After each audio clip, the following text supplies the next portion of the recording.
This episode of Gabbing with Gaby is brought to you by the Breeders Direct Seed Company. In my opinion, the Breeders Direct Seed Company is your premier source for clones and seeds, and they are the only place that you can get the Gaby Staten Island collection. So visit Breeders Direct for all your seed and clone needs.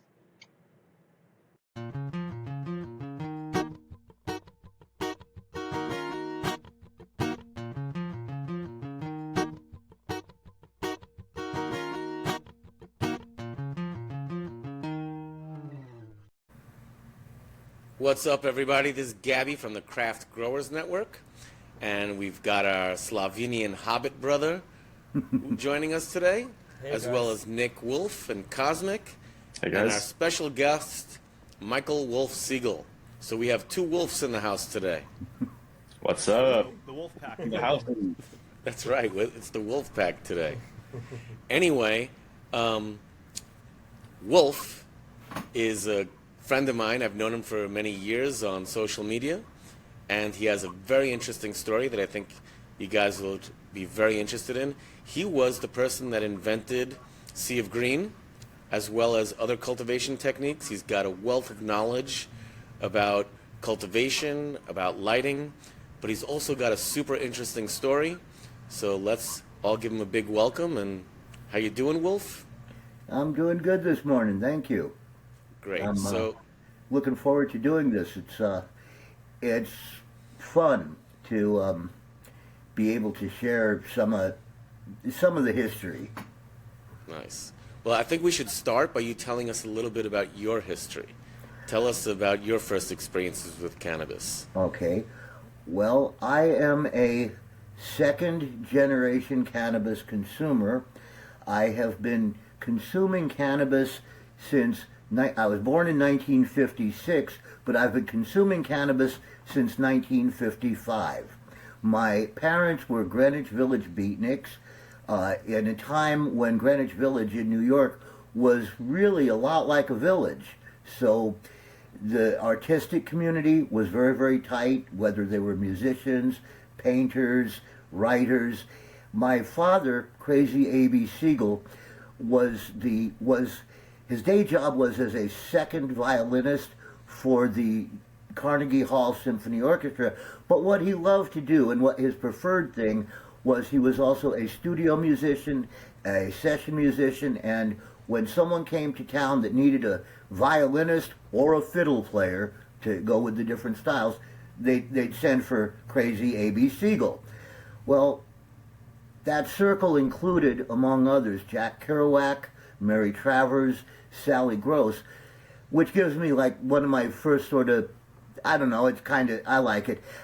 I actually can honestly say that I consumed cannabis with Jack Kerouac before I was alive. Or before I was born, anyways. So, not many people can claim that. The first time I voluntarily consumed cannabis was in 1968, and I can remember the date really well. It was August 6th, which appears some other times later on in my life, but my mother and stepfather called me back into their bedroom. We lived on Bitter Lake in Seattle, and said, "We know that sooner or later you're going to want to try this. There's going to be other things you're going to want to try. We can't tell you not to do it, but what we'd like is, if you're going to try something, come to us, tell us what you want to try. We'll get you something that isn't messed with."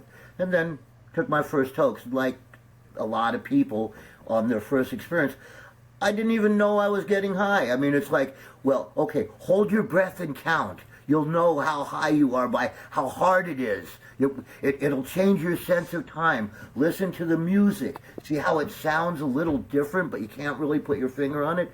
So that was my first voluntary, conscious consumption of cannabis. Things picked up a little speed from there. In 1969, I was 13. I bought my first lids, and these were real honest-to-goodness lids, not four-finger lids, not a weight amount, but the amount that your dealer grabbed out of the kilo, because it was in kilos usually then, the amount that your dealer grabbed out of the kilo and put on the top, the lid of a 1 pound tobacco tin. Usually Bugler or Top were the brands, but the cans were about yay big around. So you got a top about a lid about that big around, and just if you were good friends, I would say it was more like a 5 or 6 finger lid than a 4 finger lid. If you were to put it in the bag, and the bags were the fold type flap sandwich bags. So thank God we didn't have COVID happening then, because there was an awful lot of plastic that got licked to seal it closed.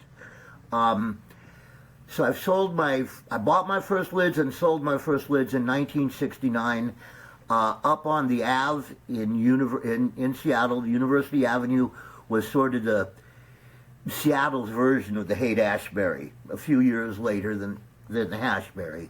But 68, 69, into the beginning of 70, and then like the Hashberry, too much speed, too much heroin, the scene sort of fell apart. Yeah. But so my first experiences of selling pot were, of course, lids, and there was a place over on campus, a block over from the University Avenue, one block, yeah, a block over, where the fronts, right, the guys that would front you the lids to go and sell to the people walking by. It was a very street scene. I think Haight-Ashbury invented street dealing, because from what I hear, it was a lot like what it was like on the Ave in 69. You'd walk down and 20 different people would ask, hey, you want to buy a lid, acid, mescaline, and eventually speed, heroin. But it's like, I think that social phenomena it's like a lot like when you drop a rock into a pond, you got these ripples. So the rock that's hippie 1967 San Francisco Haight-Ashbury is hippie 1968 headed into 69 University Avenue, is hippie State Street and Harris, Bellingham, Washington, late 69 on into 70. So I arrive in Bellingham, Washington in 1970. I'll skip a lot of the in-betweens. Home left me a lot of times. So I was out on my own at 14, and my choices were pretty much, at 14, steal, deal, or sell your ass. I'm not a thief. I wasn't into selling my ass, so that left me with dealing, which I'd already done some of. So I start hanging out up on Western Washington State University's, it's university now, it was college then, start hanging out on campus, and, I pretty quickly can see who the fronts are. And now I'm dealing, and I had happened to have, the very first deals that I did, I got hooked up with by this guy that I had met selling the Helix, the underground paper in Seattle. This guy, Frank, he was of Mexican descent, and when I started dealing, I reached back to him because he was hooked up with La Familia, which there's a lot of different stories about what it was like back in the 60s and 70s and who was doing what. My understanding in 1969 was that cannabis, although then it was pot, most of the time I call it pot, was that pot as an industry was pretty much controlled by a few groups, one of which was a group that uses a name that now I hear is a prison gang, or is used by a prison gang, La Familia Nuestra, generally just referred to as La Familia. And my friend Frank's uncle in Portland was the northern end of a pipeline. So twice a week, I would have college kids drive me from Bellingham down to Portland to pick up a 10-key batch. And by early 71, I was one of the biggest pot dealers in Bellingham, which is a pretty good-sized college town.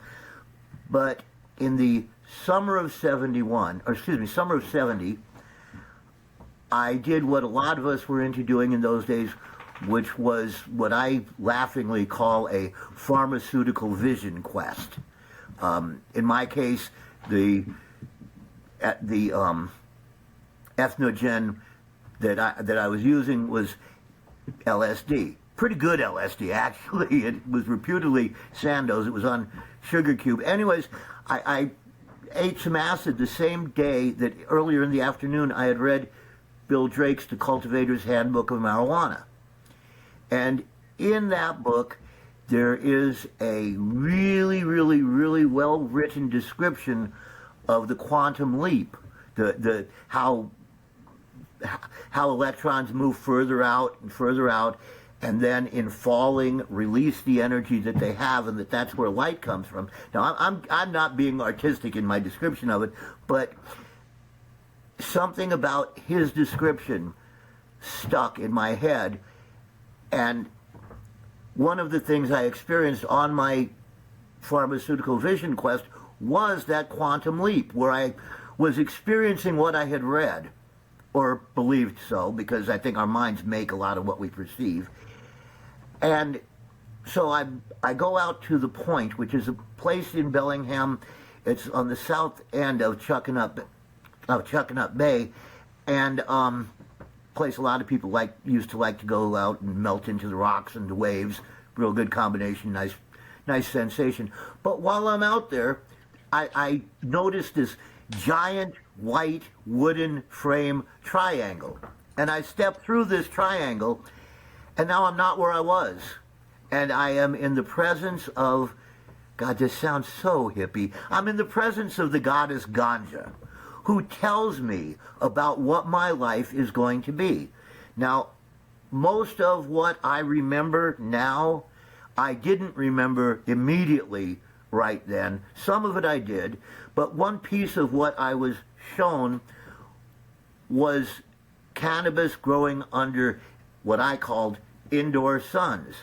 Now, many years later, what I'm talking about is 1981. In 1986, I went back and asked the people where I had been living at the time, did I really come back and talk about growing under the sun indoors? And they said yes. So there's some validity, objective. Okay, at least this part of it, I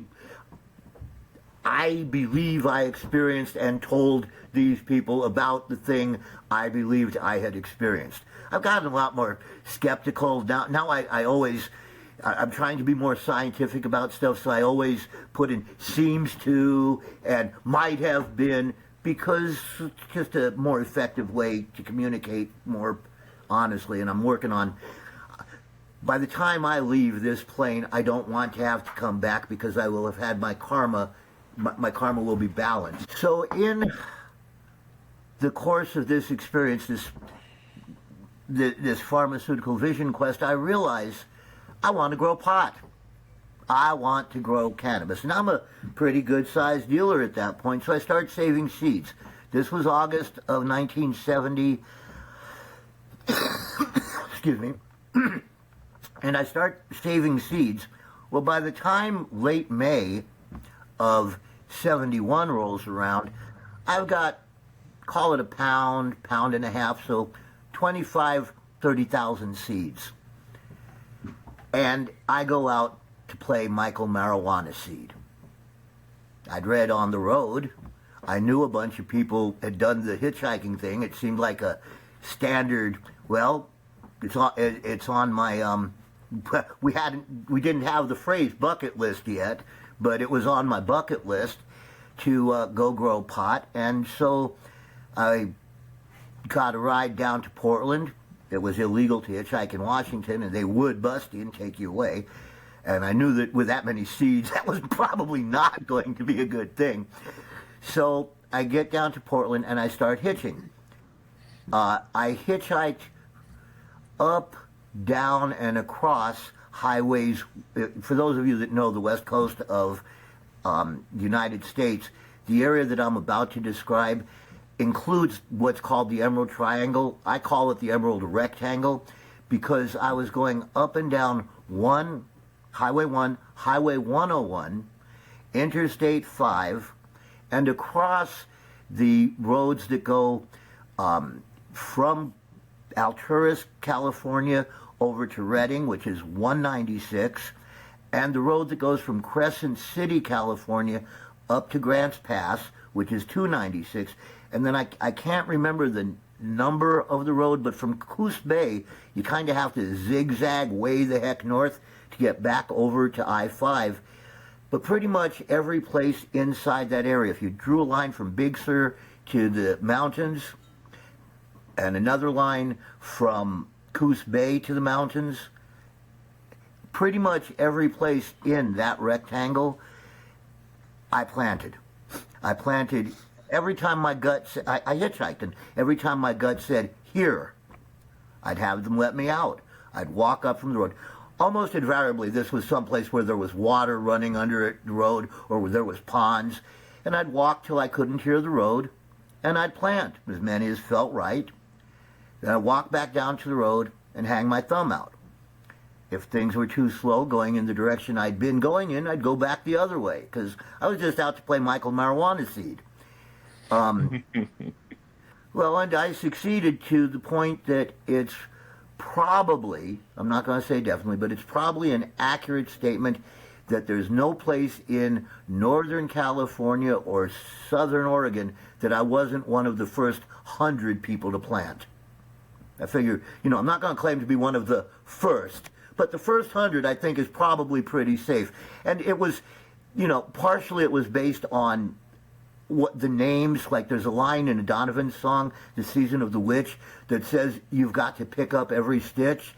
And my mom and stepdad had basically, new stepdad from the one I first smoked pot with, but my mom and new stepdad had basically taught me that picking up every stitch was like interpreting everything you saw as many different ways as you could to try and get as much of an understanding in grok, for you Stranger in a Strange Land, Robert Heinlein readers, and grok what was going on.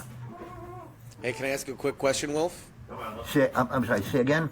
I have a quick question for you. You said that you were like planting seeds on the road, but did you ever go back and check out the plants and see what happened with them?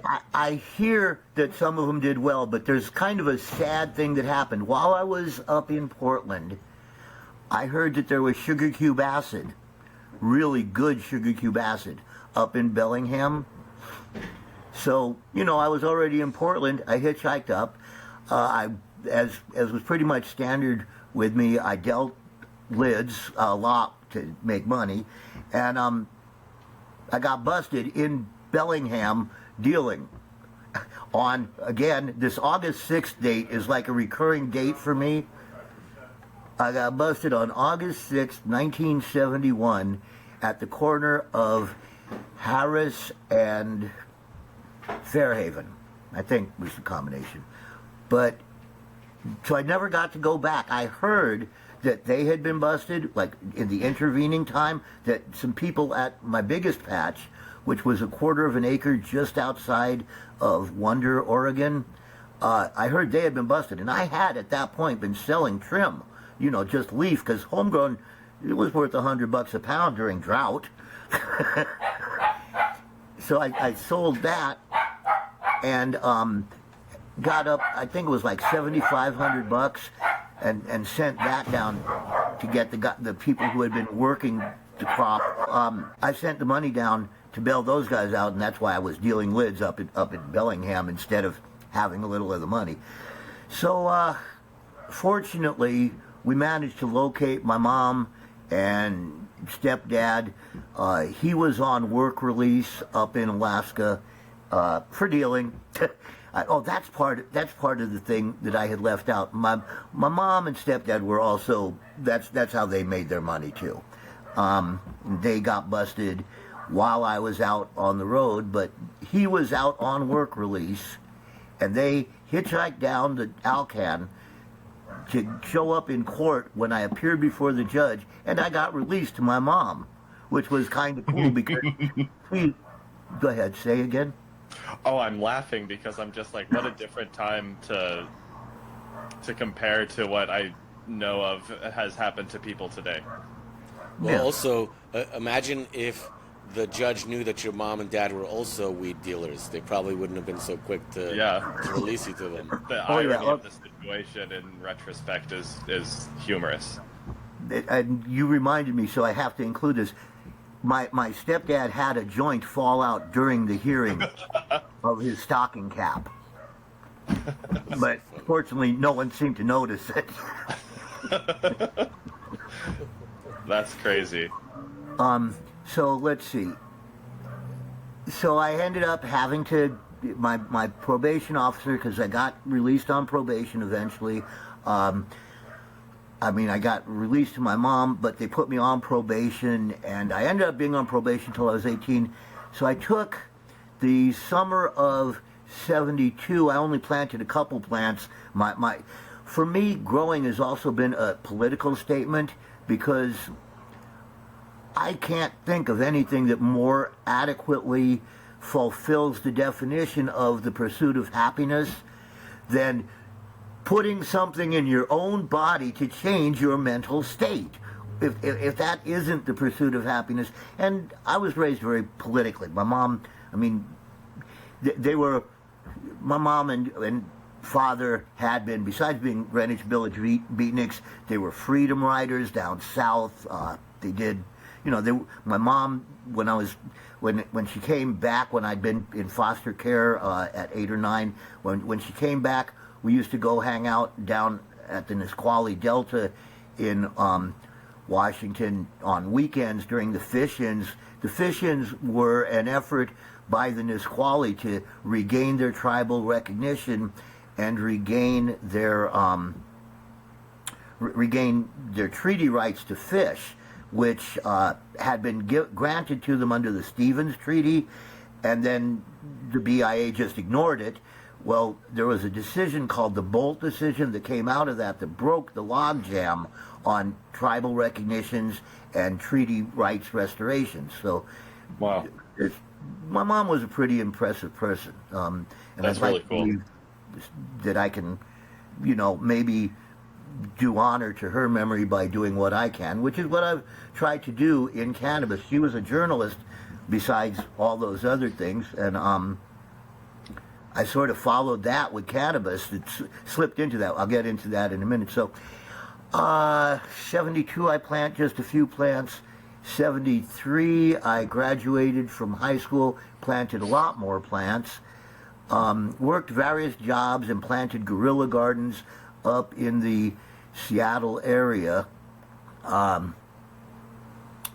Jump ahead, it's 1975, I believe it was. Steve Murphy brings out a book as Murphy Stevens. Steve Murphy owns the Indoor Sun Shop in Seattle. It's located right near the university, and they were the first shop I know of that was selling high-intensity discharge lighting to grow plants with. But in 1975, the book he put out was How to Grow Marijuana Indoors Under Lights. No, how to grow marijuana indoors under lights. And do you know if that book is still around? Say again? Is that book still available? Actually, it is. It's like still to check out that there. book out. It's Murphy Stevens, and then that was 70. It was either 75 or 77, and then 2 years later, which would make it 77 or 79, he put out a book called How to Grow the Finest Marijuana Indoors Under Lights, and that's where the transition from VHO, from very high output fluorescence, over to HIDs really took off. Before that, the only guys who were using HIDs were people who were pretty hip to it, who were stealing streetlights. First mercury vapors, then halides, then sodiums.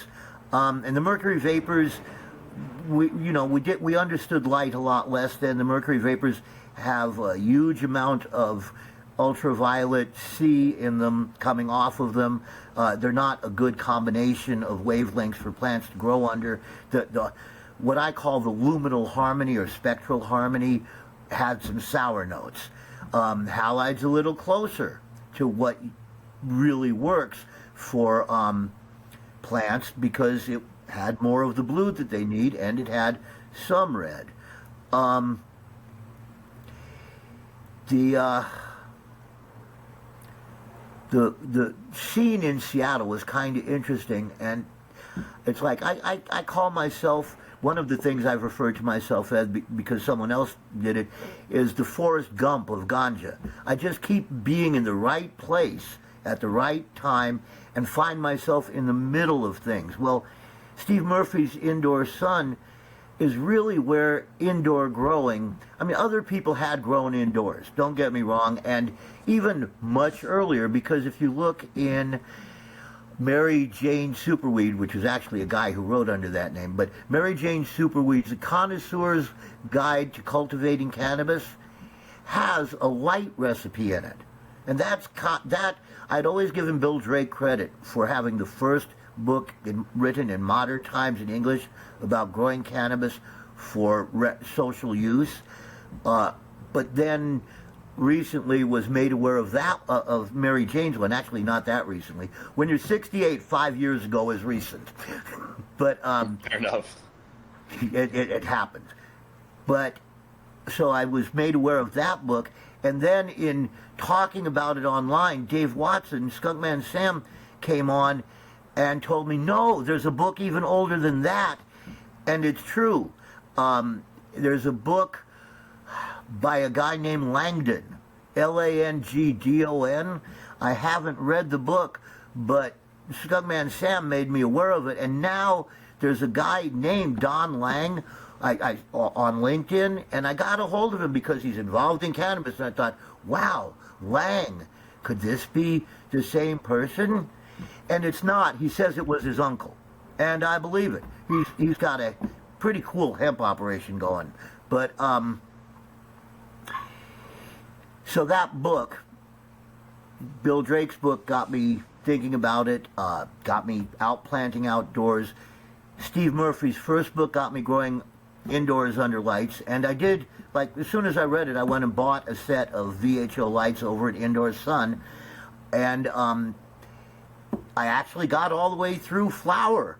I stuck them in a store. I stuck this 8-foot fixture in a 6.5-foot closet under a stairway, so part of the light was hanging out of the end of it, and the closet was like 2 feet wide. So I ended up using staples and pipe cleaners to do what nowadays would be low-stress training, and what before it was low-stress training was plant bondage. I guess someone decided plant bondage was politically incorrect, so it became low-stress training. But, you know, if you tie it to a wall... Say again, Cosmic? So at this point, how many outdoor grows did you successfully complete? You said you were doing guerrilla grows, kind of out there in the wilderness. I had done probably a dozen outdoor crops in different spots, of which 6 or 7 actually got to finish, didn't have things like, well, the one that finally turned me mostly indoors, which is having this wonderful crop in the middle of a multi-100-acre blackberry patch, doing the Viet Cong thing with hand clippers, going in, tunneling in to the middle of the patch, pulling these plants in under the other plants so that something flying overhead won't see brown, putting plants, hauling water into them all season, having this plant that was the prettiest plant I've ever grown. This one plant must have been 12 to 15 feet tall. It had decent flowers. The flowers were probably 2.5 to 3 inches across, not counting the fan leaves, okay? And I'm like a week from harvest, and I come back to take it down, and it's all been bulldozed by a contractor putting together a residential development. That was, I continued to grow outdoors, but I began shifting to indoors really heavily. That happened in 79 or 80. One of the things that I had noticed, and this is sort of debated today too, a lot of us had the feeling that indoor grown cannabis smelled great, looked great, tasted good, was fucking no high. I've had a lot of people say that outdoor weed has legs. That's like the term that they use. Or just the high lasted so much longer than indoors. That's partially that you get CBN that's in the. If you read Michael Starks's first book, Marijuana Potency, one of the things he talks about CBN doing is extending the nature of the high. Well, there are 6 terpenes. I can't remember their names. I'm sorry about that. But there are 6 terpenes that you will never find on indoor cannabis that you find on outdoor cannabis, or that have never been found in the testing on indoor cannabis. There's UV outdoors, both ABN, but the primary photoreceptor for UVB is, the wavelength is 280. You got very little of that even outdoors. Indoors in greenhouses don't have, you unless you specifically bring in a light source that will give you that, you aren't going to get it. Greenhouse coverings, except for EFTE and one type of glass, don't pass any wavelengths below 300. So you're going to have different. Light is what makes everything else happen. Light is radio. Light is the song that the sun sings to summon the nutrients that those plants want, and each variety has its own favorite song it needs to hear to get just what it needs from the earth. And sort of, I'm not going to go real deep into light and lighting this time, but one of the things I believe is that the crystalline structure of our nutrients, right? If you look at the molecular level, our nutrients are all crystalline structured. Early radio was tuned using crystals. The length of a radio wave compared to a light wave is roughly proportionate to the difference between the crystals that were being used to tune radar and what we've got going on as far as crystalline structure of our nutrients. So when a plant has specific nutrient needs that it does best, what we're doing is tuning the receiving end of a transmission of electromagnetic radiation that the American Society of Agricultural and Biological Engineers now calls plant biologically active radiation, and that's the full range from 800, big wavelengths are low frequency, from 800 to 280. Short wavelengths are high frequency. The length of the wave, the more frequency is how often the waves are made. The more often the waves are made, the shorter the distance between their fronts are. So really, for accurate portrayal, we want our low frequency, high number, long wavelength to be on the left-hand side of an image, and our high frequency, short wavelength, low number to be on the right-hand side. But I'm sorry, I mean to do this at another time, talking more. No. That's okay. I mean, but I identify we're not going too deep yet, but that's good. And a lighting freak. Yeah, you're passionate about it. We like it. So if you took the same clone and you grew it indoors versus outdoors, what you're saying is the outdoor sunlight would help that particular plant produce different cannabinoids than the one inside is able to produce. Yeah, the different wavelengths.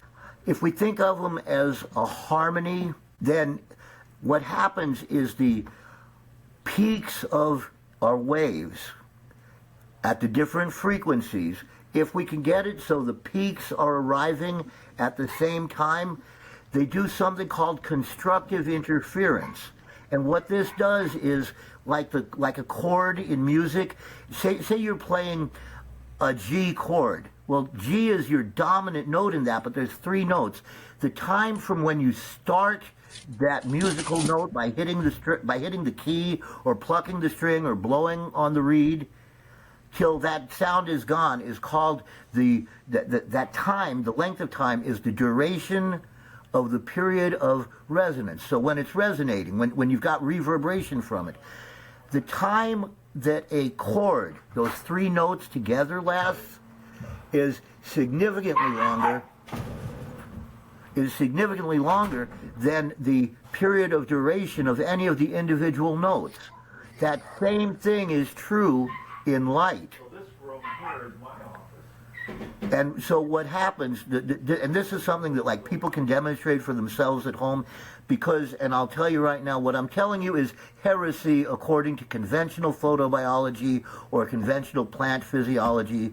Bruce Bugbee hates me, because what I say does not agree with what Bruce Bugbee says and what conventional photobiology believes. Again, 8 to 10 photons result in the release of one electron. That one electron results in one photosynthetic incident, and according to conventional photobiology, frequency is irrelevant. It's not, it's music, it's radio. If we bring all our peaks together at the same time, instead of photosynthesis being a term that I've invented or coined, capacitatively sequential, in other words, one proton or one photon, two photon, 8 photon electron, it becomes photon, photon, photon, photon, photon, constant. So instead of it being 8 to 10 photons result in one electron, and then signal is lost, and then regain signal, that when we regain signal, the process of regaining signal takes energy away from our transmission. And the way you prove it at home is you sit at a radio and you dial in a song you like at the very beginning of the song, so it sounds properly tuned in. Now turn it slightly off of the correct dialing, some of the signal's going to go away. Add amplitude, more energy, right? You're adding amplitude, so more energy is coming into your transmission process. And what happens? Some of the signal comes back.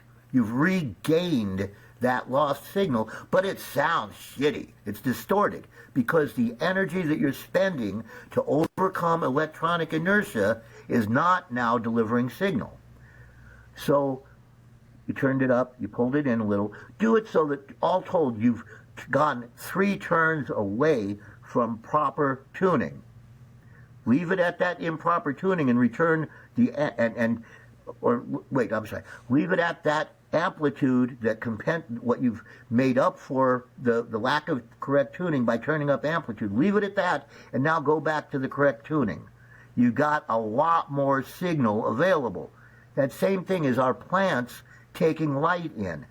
The photoreceptive pigments, like carotene and the chlorophylls, the carotenoids, the anthocyanins and anthocyanins, all of those biochemicals, those photoreceptive pigments are doing the same thing botanically that frequency-specific components in a phased array radar are doing. They're sending out or receiving specific frequencies, then as they come back together where they're received, they get mixed back up into what's needed. If you're at the correct relative amplitudes and all of your frequencies are arriving as close as possibly in the correct phase, right? So their peaks are arriving where they can reinforce each other. That's called constructive interference. Where this all matters and why I'm talking about this is because this is a huge piece of what I hope is going to be what people remember me for, is bringing HEP, bringing high energy plasma to their awareness. We can cut down on the electrical consumption from lighting worldwide by about 65% by replacing LEDs and HIDs and incandescents with high energy plasma for everything except interior home lighting. But I mean, I'll go into that later. It doesn't make sense for us not to do everything we can to save our planet. It's the only one we got. It's the only one. I mean, I don't have kids except for the kids of my intellect. To me, everyone who grows cannabis, indoors or out, is sort of, I regard them as the children of my heart and the children of my mind, because they're doing what I love. They're doing what I've devoted the vast majority of my life to. Going back, so it's 75, 77. I've grown my first crop indoors. I've liked it, but it's not really giving me a good high. And everyone I talk to feels the same way. But it's got commercial value, so we grow it. But mostly we keep nicely done outdoor for head stash or Hawaiian or sitting up in Washington. A lot of times my stash was hash plant grown in Northern California because it was really good, or Kush, or a Northern California outdoor, or a Hawaiian, or I think the last time I saw Thai was like 81, or that I knew for sure was Thai, was 81 or 82 when that ship went down off the coast of Oregon, and I know it was some of that. For certain, I know that. Very certain. But so we started growing indoors. A lot of us, because of weather. I mean, the Pacific Northwest has a zillion wonderful things. The winters don't get too cold. The summers don't get too hot. But it's wet. And if you want to grow a Himalayan variety, wet just doesn't work. I mean, you can breed for it. You can eventually bring out resistance. Look at the Jaegers, which are the Hindu Kushes that they're growing in southern Oregon now. Some of those are, you can throw them in the middle of a swamp and they won't mold. And some of the variants off of the White Widow, what I'm told, and I don't know if it's true, is that the Brazilian that was used in making White Widow had come from Goa, which was the Portuguese colony on the Indian subcontinent, had come in the mid-1500s, and that was the Brazilian that got used in making White Widow. Well, I've had a lot of White Widows rot, but I have a friend who had a White Widow that wouldn't rot. I think that sometimes it's just, we get lucky. How did the alleles get shuffled for this batch? And I will try to ask you something. The first seeds that you were using for growing indoors under artificial light, what was the genetics? Was it some land races that you got from? God, like were they land races? Probably were one or two from a Thai, because at that point there really wasn't a lot else that was exotic. We had not seen. I mean, there was down in California, but in terms of seeds and availability, some Thais, and they take forever, and they end up being herms, which was really frustrating. I tried some Colombians. There was some phenomenal Colombians. I would love to see some of the mahogany Colombians we had back then.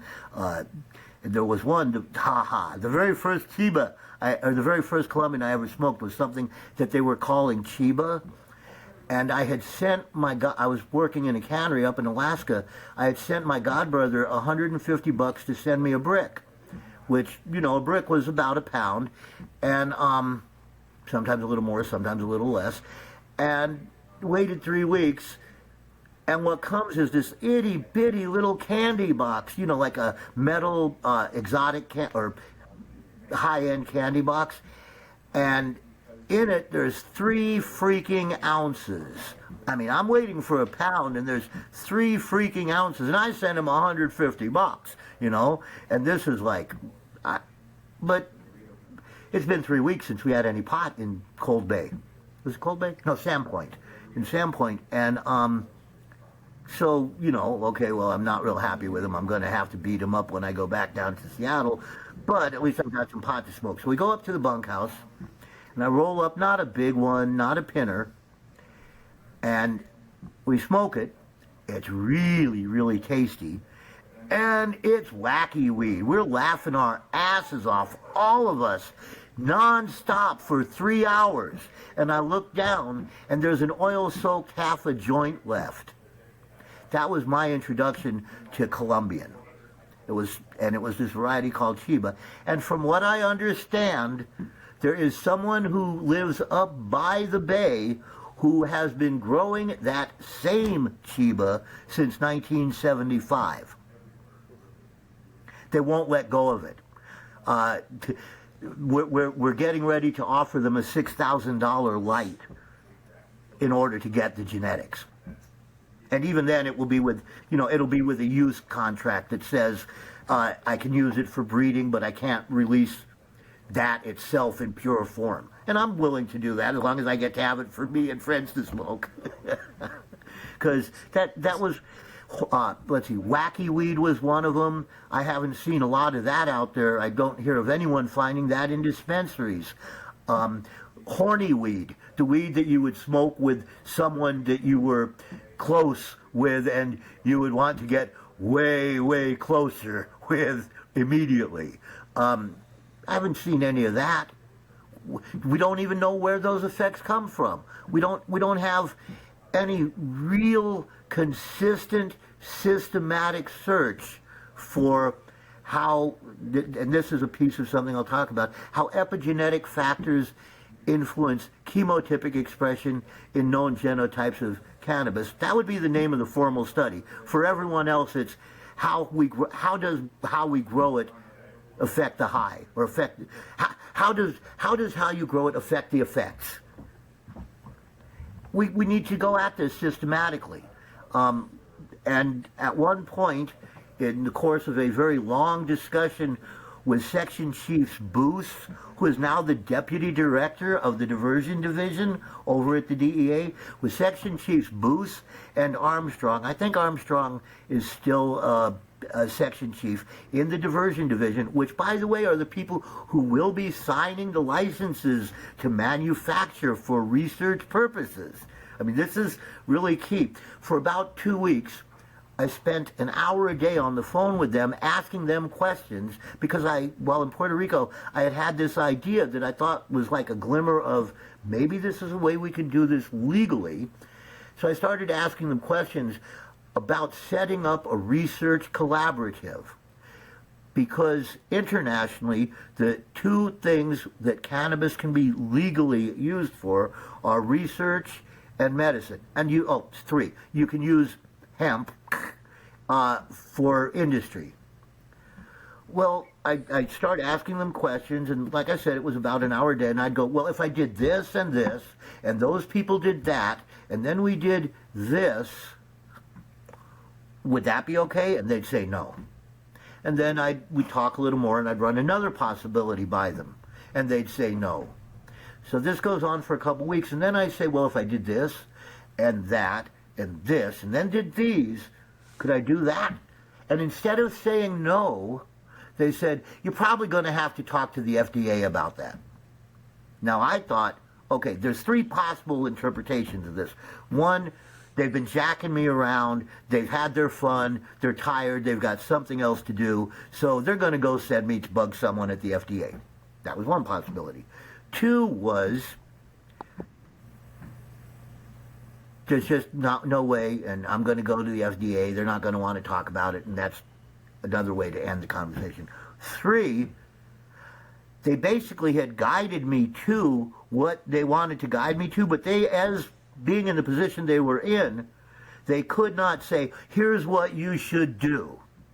So we spent those couple weeks going over it, and what emerged was that one administrative rule, it's not a law, one administrative rule needs to change for the following to be possible.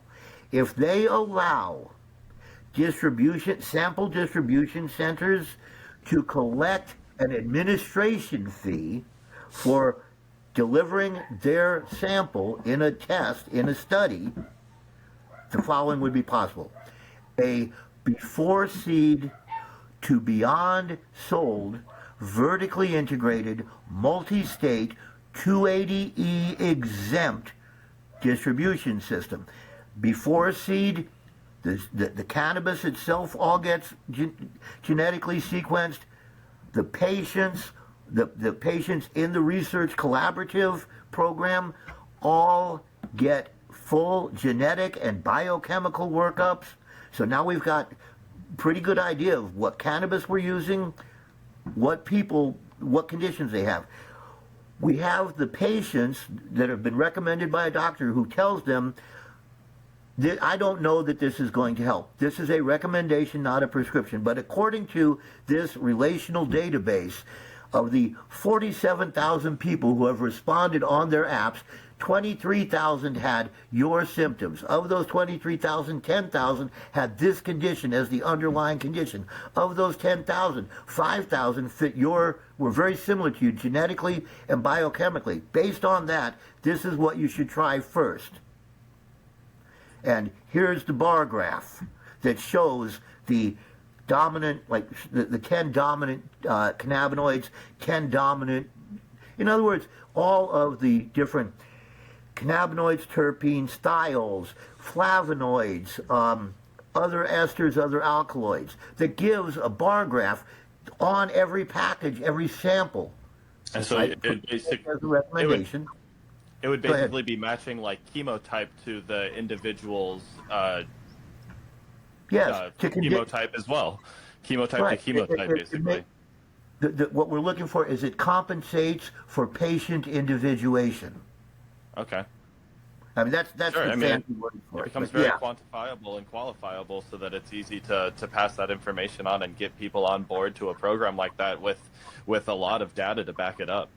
And it gets more elaborate. You base it in universities so that it can be part of the ongoing educational process, and the vendors, in order to know how all of the different epigenetic factors affect chemotypic expression, we have to get as many growers as we can, growing as many different varieties as we can, as many different ways as we can, to find the missing pieces that have gone away in 50 years of being bred away from natural.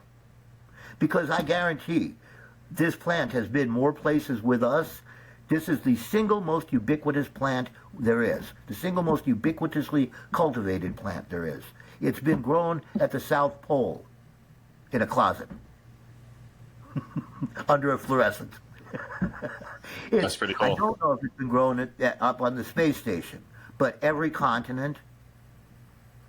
So this plant is our helper. We need the relationship. Do you know about like the relationship between man and plants that Pollock talks about in the Botany of Desire? A little bit, yeah. Well, basically, it's the plants have cultivated us, so we'll cultivate them. And cannabis, coffee, corn, cannabis, coffee, corn, and there's one other, Sugar. have become so interdependent. The plants can't really do well without us, or wouldn't do nearly as well, but they have lifted us, so it's been a symbiotic rather than a parasitic relationship. And we need to know all the ways we can grow and all those things that it can produce, because someplace in there is, for instance, I believe, the cure to what my mom died of, ALS, Lou Gehrig's disease.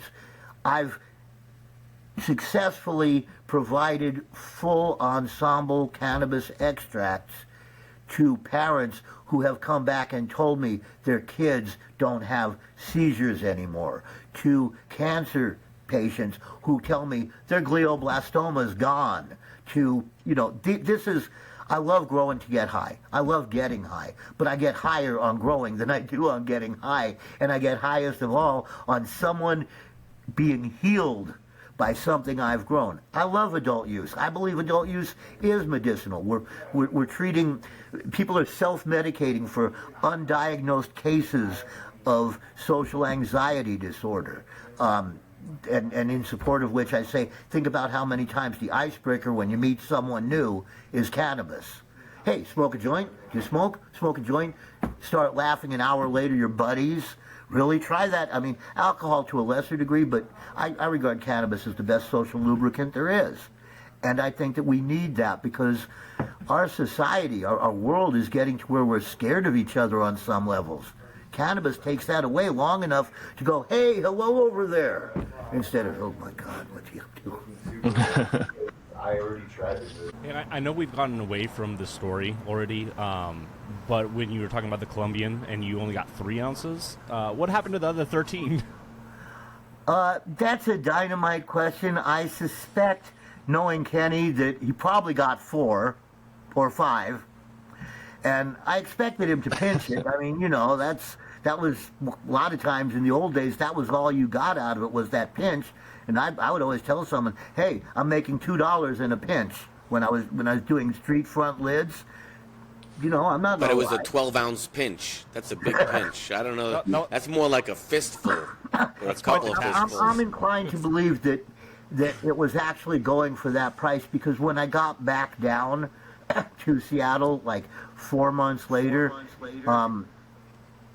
2 or 3 people had Colombian. None of it was quite as good as that Sheba, but they were all up in the $40 to $50 an ounce range, which was like 3 or 4 times what I was used to paying for an ounce, and when on those few occasions when I would have to buy an ounce. So once you had your first grow going and everything, and you were getting some like when were you first harvesting some of the bud that you were really excited about? I was really excited about the little bits of bud that I got the first time I grew outside. Anytime I can get a harvest, I am excited. I like a bumper crop is preferable, but even a crop failure, if I get to smoke some pot I've grown myself, it's a success. But where it's been for money, it was probably a year into it before I started really seeing it pay for itself, and then get better and better from that point. For sure. And so after you using the what was the high output fluorescent? Is that what you called it? VHO, very high output Grow Lux lights. They were made by a company called Luxor, which was located in Rahway, New Jersey. Luxor also made something called the Color Matcher 75. And because I'm a lighting freak, I got some of those and tried them, and found out that these were truly outstanding lights for rooting clones under. So then I got them to make they made a gross of them for me with a power twist. I don't know if you remember fluorescents that, or ever even saw them. You're young enough that you might not have. That had like a twist, because it gave it more, they had more output because there was more surface area for the light to come from. But they made them double anode, very high output, power twist for me. And those were the most singularly magnificent cloning lights that I, to this day, have ever had.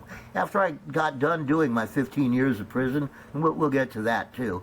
But after I did that, I came out of prison. Luxor was gone. It had been absorbed by Osram. Osram makes a lamp called the Color Classer 75, which I had really hoped was the Color Classer 75, that I really hoped was the Color Matcher 75, but it wasn't. It didn't work anywhere near as well. Color Matcher 75 is gone. I've told the folks over at Osram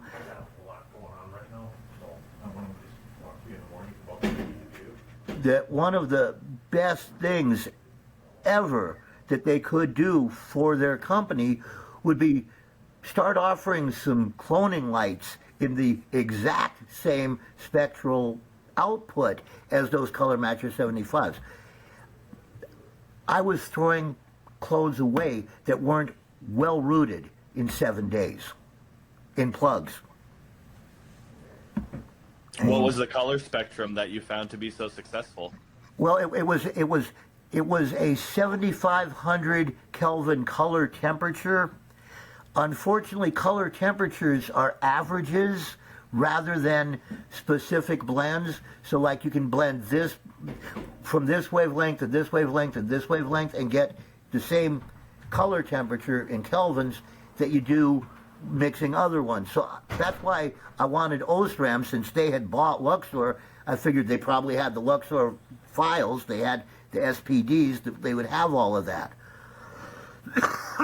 Because I would really like to see those. They were, I mean, it was great. I would take a take a tray of 50, and I would think I had had a bad run if 5 didn't make it. Generally by the 1 week mark.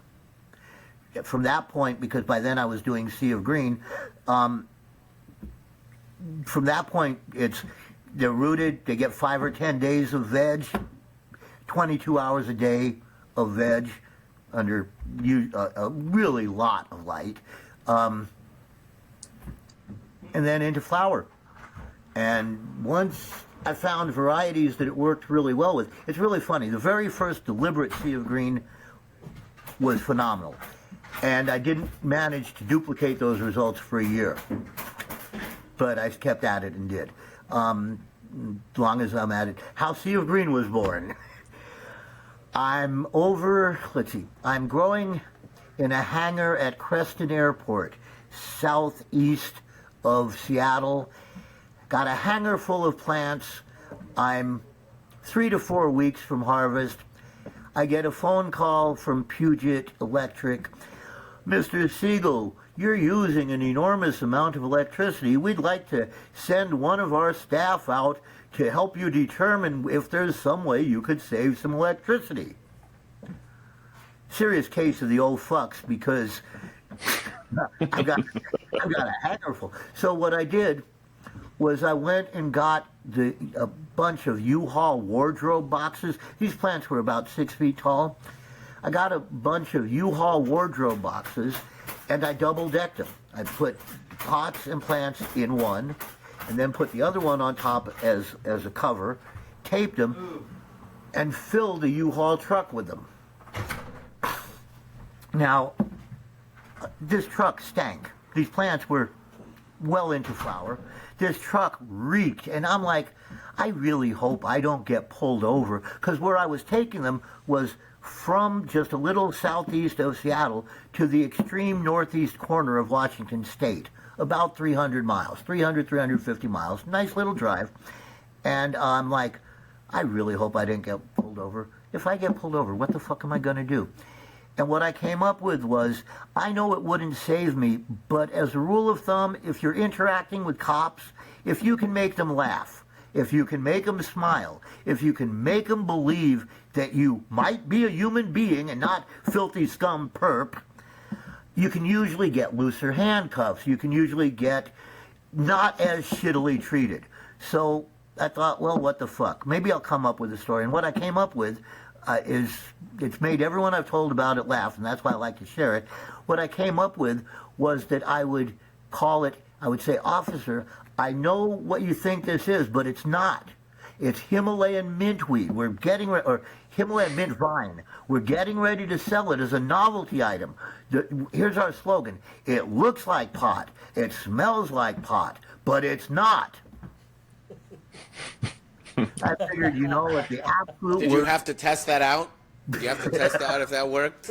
Here, try it. No, I didn't have to test it out, fortunately. I'm so glad. But I end up over in eastern Washington with this truckload of plants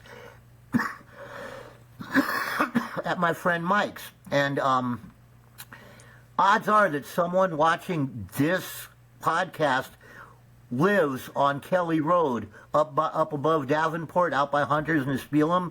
Well, Mike R., you'll know who I mean by Mike R., because he started all of you growing up there, was growing, and he had planted a bunch of plants, and I arrived over there, haven't even called him. I've got a truck full of plants. Hey, can I plant these over here? I need to finish them out. He says, well, I planted a lot of plants, but yeah, there's probably a few places back there you could still throw them. Right next to the door to his trailer was a little brown 1-gallon terracotta pot with a 24-inch flower coming out of it. Solid, from maybe an inch, 2 inches above the dirt, all the way up to the end. No gaps, so really freaking solid. And remember, this is eastern Washington, which is very dry as far as the weather, the atmosphere. And I asked him about this planting. He said, well, I got so busy I never got a chance to plant it, but we've kept watering it, and it looks kind of cool, huh? And I say, yeah, that's really cool. And I don't think about it anymore. The next year, I was doing a crop in Seattle along, there's a stretch of railroad that runs along the banks of Puget Sound, the coast of Puget Sound, but in central, well, not central, but slightly north of Seattle, or in the northern part of Seattle, there's a neighborhood called Ballard, and it sits on a bluff over Puget Sound with the railroads running below the bluff, and in between the railroad and the road that goes to a park that if you count each car that goes by and each person in those cars, in the course of a summer, you probably have 250,000 people that go by the spot. And there's a blackberry patch that runs along the railroad. It's maybe 75 to 125 feet wide. Well, I love blackberry patches.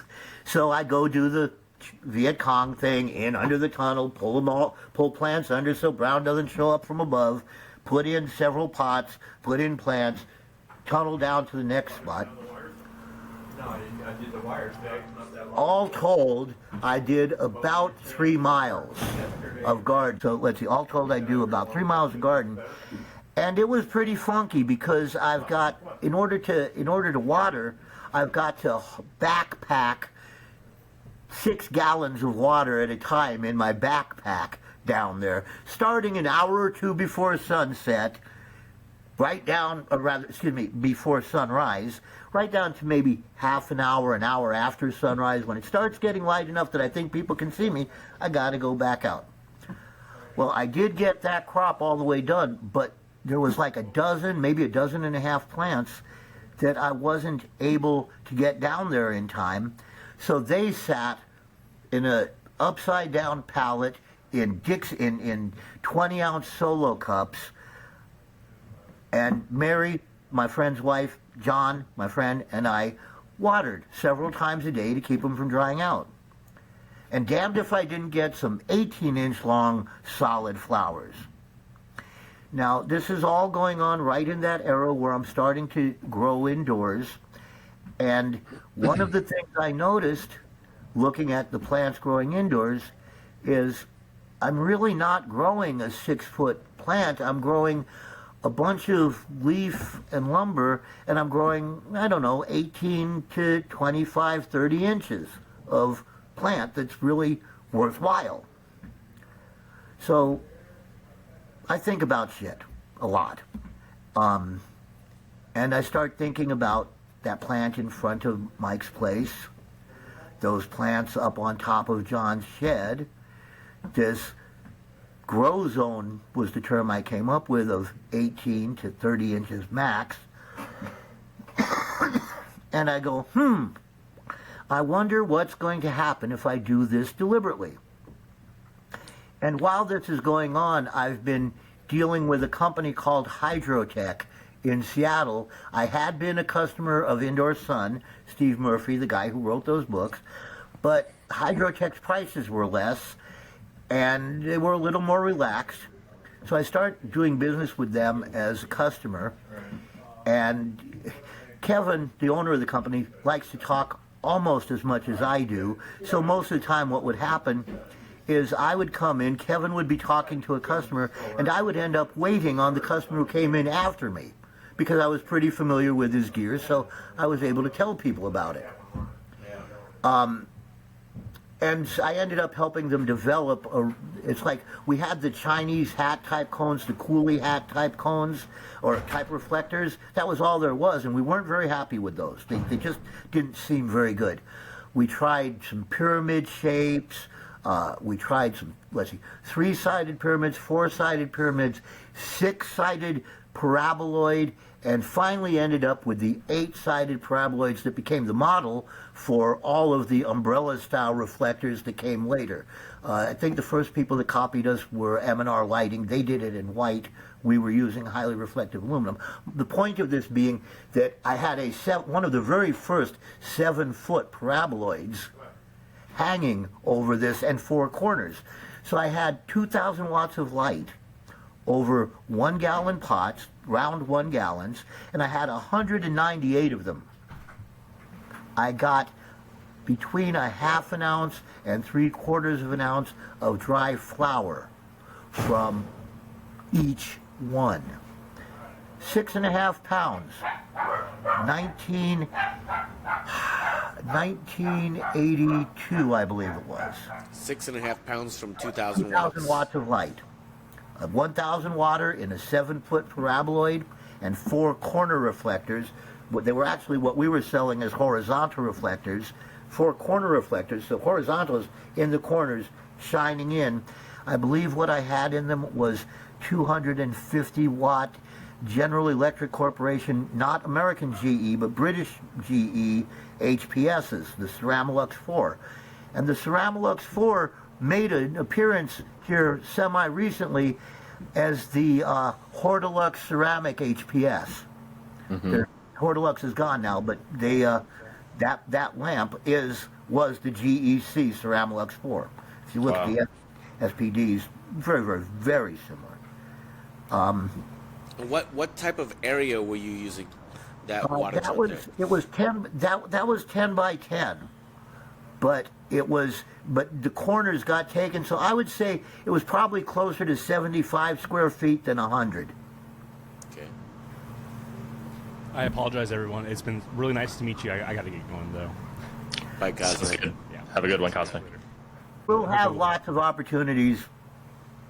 Absolutely. Thank you so much. Be well. See you, Cosmic.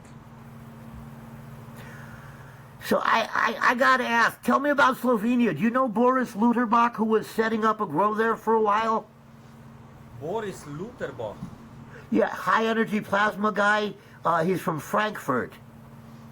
Oh, but he's Slovenian or is he German? Oh, he's German, but he was working with Germedical on an operation they were going to do in Slovenia. Oh, that's possible, yeah, because development companies are there is quite a lot of development companies in our country, you know. Small, you know, for any kind of scientific approach, you know. We have, you know, if I would start to talk about this now, we would go in different area, but we talk about cannabis today. So it's like for cannabis, we have an institute for cannabinoids, you know. An institute for cannabinoid research, you know, which is like only doctors are there, you know. There is like they are teaching doctors for medical approach for cannabis, you know. So in the future they will be cannabinoid clinics, and I hope that a lot of medicine staff will be taught in the future for this development of medicine, which is, you know, controlled medicine, you know, because all of us, you know, all of us know how to cook their own Rick Simpson oil at home, yeah. But the truth is that is not everybody should do that, because people work with dangerous substances, and you know they can burn up their houses and you know stuff like that. So you should actually give it to professionals who can control in a controlled environment, do an extraction of it on a professional scale, right? I agree with that, absolutely, Sasha. So it's you are also developed the light, yeah? You said the hoods that look like flowers, right? What is going on in Slovenia? My understanding is that a lot of the German companies, like as I said, Germedical in particular, has operations that they're developing there because you guys, I guess, have a lot better legal atmosphere than the Germans do. You know, if we are talking about cannabis research or cannabis, you know, in development of because cannabis is still very much controlled and illegal in Slovenia, right? Yeah. So the truth about this also is, but it will be very soon change the law. The law will be changed very soon. Even tonight, I think now in this time, there is on national TV, there is they will show a report about it, that they will put a law into place now that small scale growing will be allowed for home growers, like German model now. But this is a step to decriminalize it. We say decriminalization, not legalization, because legality means something else, right? You know. Yeah. But this is a step into the right directions. Yeah, definitely. I love the model of growing, of people being able to grow for themselves. I think, at least here in the United States and perhaps in Europe as well, that the path forward for people who want to grow. I think green rush is dead. I don't think anyone is going to get rich in a year or two growing. But for the people who love ganja, who want to grow, who like to grow, I think that the way forward is ready to flowers. I think the people who really know what they're doing should grow properly tended plants to the point where they're ready to flower, and then we sell them to people to finish in their own home, so they've got that last stretch. They don't have to deal with bugs coming in. They've got a plant that they know when they bought it was ready to flower and was a clean plant. They follow the recipe. They get what they want. We had a great idea for so I help manage a farm here in Oregon, and we had a great idea if there was available cannabis tourism to have people out to the farm showcase 100 to 150 different strains in both outdoor and indoor settings, and be able to sell them the clones of it so that they know what they can look for as the plant flowers out, and give them that sort of interactive experience where they know what to do and how to do it, and then also have some recourse to be able to come to those people who are professional growers and get advice on their home grows so that they can have clean medicine that they made for themselves. My concern there on the visits is every time you get any additional visitor is a potential nexus for problems. You're absolutely right. It would have to be with a lot of security and scrutiny. That's the big problem there. But what I see, I'm right on that page with you. One of the things that I would like to do is offer grow-it-yourself kits with a voucher, right? You take that voucher to a state-licensed nursery to get your plants. When you bought that kit, one of the things you would be buying would be you can call up who you bought it from 24 hours a day. There's a helpline. Look, right, here's your phone. Look, my plant's sick. What do I need to do? And call someone who's got a Gladwell or two worth of experience to help you. We're going to put you in charge of that technical support, okay? I want to sleep. I'm not doing 24-hour, 7 technical support. I'm not patient enough, but I do know, I mean, I actually have about 8 people that if that ever happens, have said, yeah, they would consider being a part of that I think are at an expertise level that I could rely, I would feel confident that if I was someone in that position, I could call them and know that the advice I was getting was valid. You know, I think that we need to see more customer service, more customer education, more consumer education, and we need to remember where this comes from. Cannabis is a gift. Cannabis is a blessing. Cannabis is not a CPG to make millionaires richer with. I mean, it's fine if it does that as long as everyone who needs it gets it. Yes. And everyone who wants to grow it can grow it. Like Bob Marley said. It's not legal. Yeah. Like Bob Marley said, it's a plant. Yeah, it's a plant. You shouldn't be able to make a plant illegal. Yeah, no, it doesn't make sense. No, it's against any nature, you know. You cannot be against nature, you know. That is like, you know, it's a contradiction in itself, you know. How can it be that we are against, and we are against it in the last 100 years, maybe, you know, actually, the first prohibition was back around 1200. It was one of the pashas. One of the Islamic pashas made it a death sentence. Wow. Which is weird because as in near which as I area? can tell, culturally, I would bet Muhammad consumed cannabis. Oh yeah.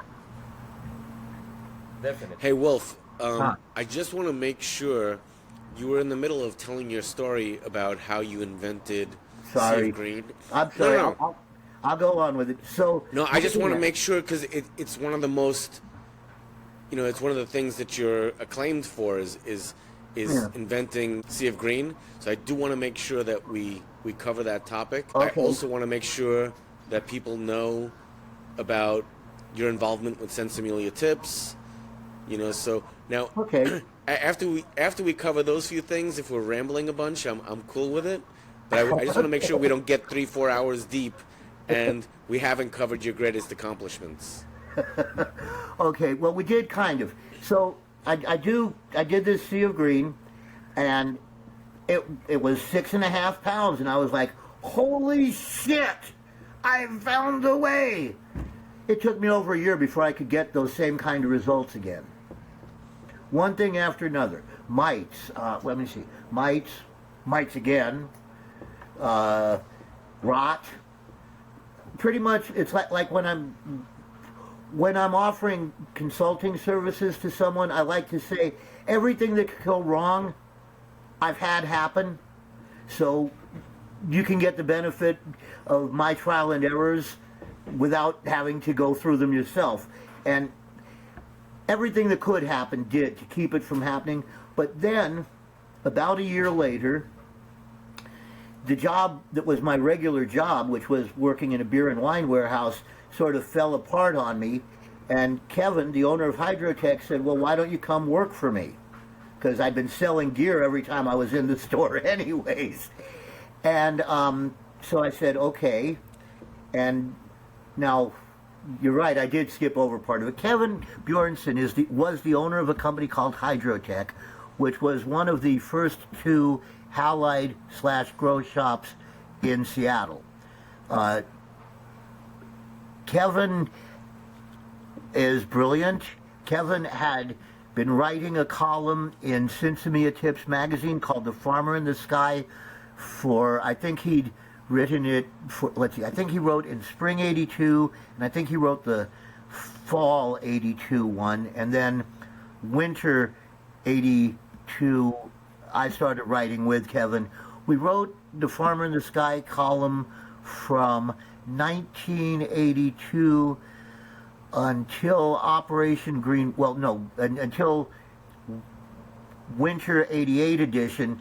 Sinsemilla Tips itself, the full name is Sinsemilla Tips Domestic Growers Journal, for those who don't know, was the online growers forum before there was an online. Sinsemilla Tips was what High Times would have liked to be, because it was all about growing cannabis. That was, it wasn't off into it wasn't off into how to freebase. It wasn't off into selling gear for freebasing. It was strictly about growing. And did High Times talk about freebasing and how to freebase? yes. I had never seen that. I think that might have been something that was earlier in the 80s, but they don't do that anymore. Go take a look at High Times from about 19, well, let's see. I would say the very last part of the 70s, early part of the 80s. Maybe even the mid-70s. You've got, it's like they became a lifestyle magazine, and it was just all drug lifestyle. They were selling pseudoephedrine pills on the inside back cover for people to make meth from, or sell as counterfeits. They sort of lost their way for a while. I will say that Steve Hagar probably saved that magazine by bringing it back, and when Green Merchant happened, they gave him free reign, and I believe that Steve Hagar is why High Times survived, but it was never the Grow magazine that Sinsemilla Tips was. Tom Alexander, the publisher of Sins Tips, had balls bigger than a fucking blue whale's. He I mean, go on national television with zero tolerance happening and debate legalization with a DEA agent on Geraldo, which, if you don't know who Geraldo was, he was a very popular moderator, had a show called Nightline, I think. Or maybe it was just the Geraldo Rivera show. I think it was called the Geraldo Rivera show. Okay, but I mean, please tell the story, because this is something that I'm not familiar with. Tom Alexander, excuse me, Tom Alexander went on the Geraldo Rivera show and debated him?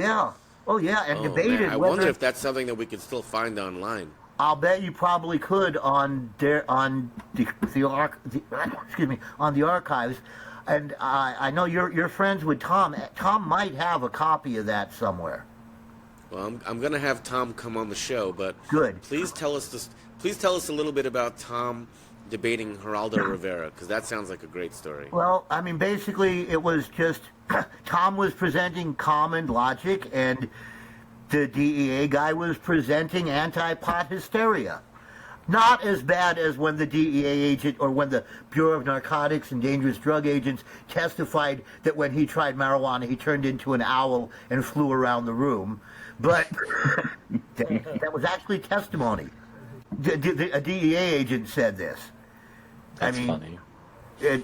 But He was talking about cannabis, not LSD, right? Right. Maybe he was a little confused. No, I mean, that's the thing. This was like back, what I'm talking about, BNDD comes in like 71, replaces, or DEA replaces BNDD and 3 or 4 other federal agencies. So BNDD was DEA before DEA was DEA. And it was a BNDD agent who said he tried it and he turned into an owl and flew around the room.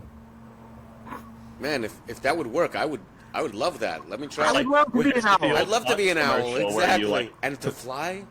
It's like the old pot commercial where you melt into the couch and you're like, where can I find that weed? Oh, I've had pot like that in the past year. But you've never turned into an owl. I have never turned into an owl. I melted through a wall on LSD once, but who knows? That's pretty Seriously. exciting. The Beatles movie Let It Be was world trialed for the first time in 1971, and it didn't get made for 3 or 4 more years, but they did it at Carver Auditorium, and I melted through the wall. I didn't have the money, but I ended up inside the concert, and my last conscious memory was, okay, if I can get my molecules to vibrate at the same rate as the wall, I can pass through it. I don't know how I got there, but I did. So maybe you could. Because, well, going back, Chia Green. Tell us Sensimilia tips. Okay, so Kevin writes for Sensimilia tips, and when I start going in as a customer, eventually, even before I got hired, I'm helping him edit what he's doing and helping him not put some ridiculous shit in it. There was one issue where he said, if someone's knocking at your door and they claim they're the police, hold a gun on them until they show you their warrant. I got him to take that out. Think about what the effects of that would have been. Okay? Good editing. A genius, but not always totally logical or sensible. But, you know, we start writing together, and we worked well together. As the farmer in the sky, we introduced the world to the concept of sealed room growing. It took a little while before they came up with mini splits that made real sealed room growing possible. The through-the-wall air conditioners, you always lost some. We came up with... When was that? Oh, God, that was... Is there an article that you wrote on sealed room growing? Yeah, I believe it would be probably the fall issue, fall 85 issue, because what got me thinking about it was I went down to the National Normal Conference in D.C. in 85, and there were 3 vendors. There was me trying to introduce Growing Indoors for Fun and Profit, Kevin and I's book. There was Jack Kerouac. That was when I met Jack. He was there to introduce The Emperor Wears No Clothes. His book did a little better than ours. And Jeffrey Julian DeMarco was there to show the Phototron. And I looked at the Phototron, and while I was totally unimpressed with the lighting, and I thought the execution left a lot to be desired, the concept made sense. Constant, fresh air, all the light the plant can use, steadily delivering nutrients, do it on room size, and I'd already done that, but not to the extent that, okay, it works, try it, it works. We wrote about it I'm reasonably sure it was the fall or winter 85 issue. I've got a full collection. I'll look them up. Gaby, I'll send you an index of every Farmer in the Sky article and or column and what the subjects were. I want to check that out. Not to steal the light for a second, but I wrote for the Growing Edge magazine, and I wrote an article that I titled "To Vent or Not to Vent." Yes. Okay, and that was, and honestly, at that point, I had never heard of cannabis being grown in a sealed room environment. And I mean, I knew it was being done because at the time they were growing in the space station. And I said, well, you can't grow in the space station and vent. That's So I knew it was being done, and I started growing sealed room environment at that time, but I'd never read about it anywhere being done in cannabis. So now I'm getting my reality check that, over 15 years earlier, you were discussing it with people. Oh, and we see people don't realize just how much Green Merchant knocked all of the development of cannabis growing back. Yeah, some of it went to Holland, but I was starting to talk about things we introduced as the Farmer in the Sky. First time we wrote about Sea of Green was as the Farmer in the Sky. First time when we came up with a device that would prevent you from adding CO2 from tanks or burners while you were venting, or venting while you were adding CO2. We came up Just a relay switch. It was neck and neck. If this one's on, this one's off. Right. Us and Green Air were neck and neck on that one. I'm pretty sure we were first, but they might have been a little ahead. I'm pretty sure we were first. We wrote about something called organic hydroponics. We had never heard the word. Nowadays it's called aquaponics. The first article offering a practical way to supplement UV appears in the February 1986 issue of High Times. Author, The Farmer in the Sky.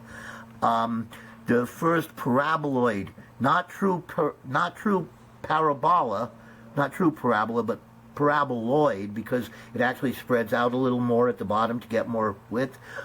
We came up with, I think we had the first one in 82 or 83, and then Poot, who now do business as PL Lighting, swooped in and took that same shape for the inside of their reflectors. They put housing on the outside, but that shape they then swooped in on.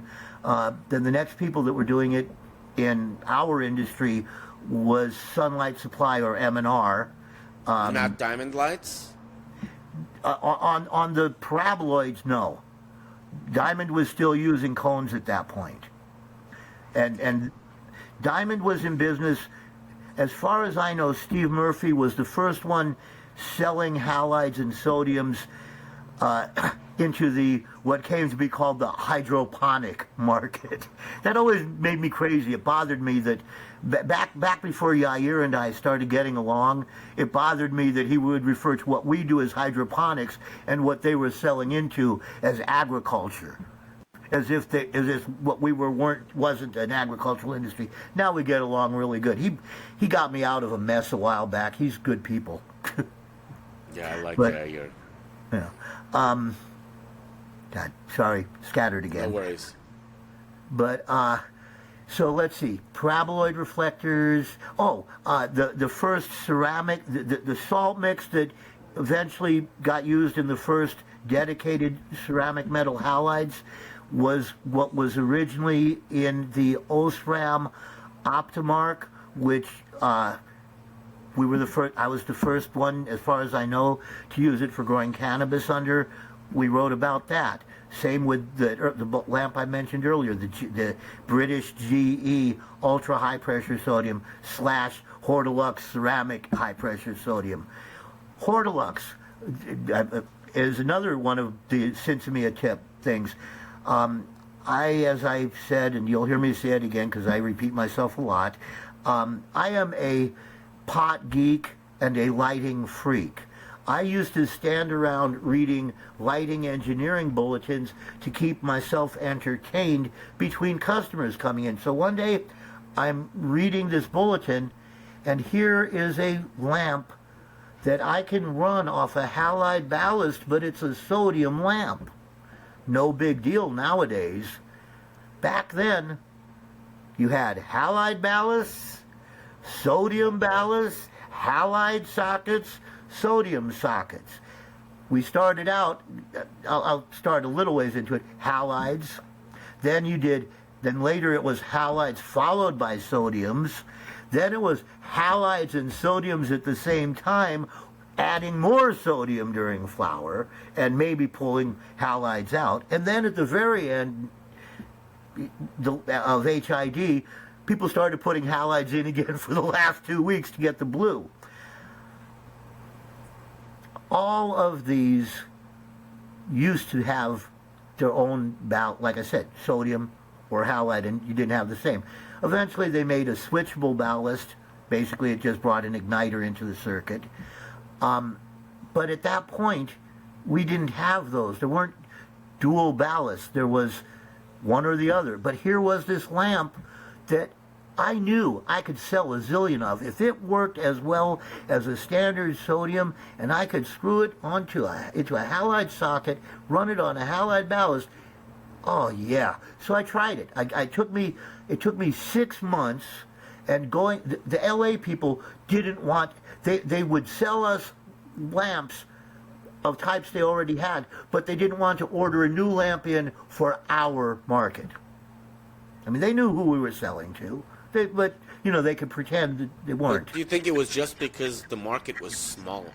It could also be because it was just a very small market at that point. I don't think it was because it was cannabis, but because when you think about how many lights they were selling to the street light market and to all the other stuff, cannabis at this point was still just a very small part of it.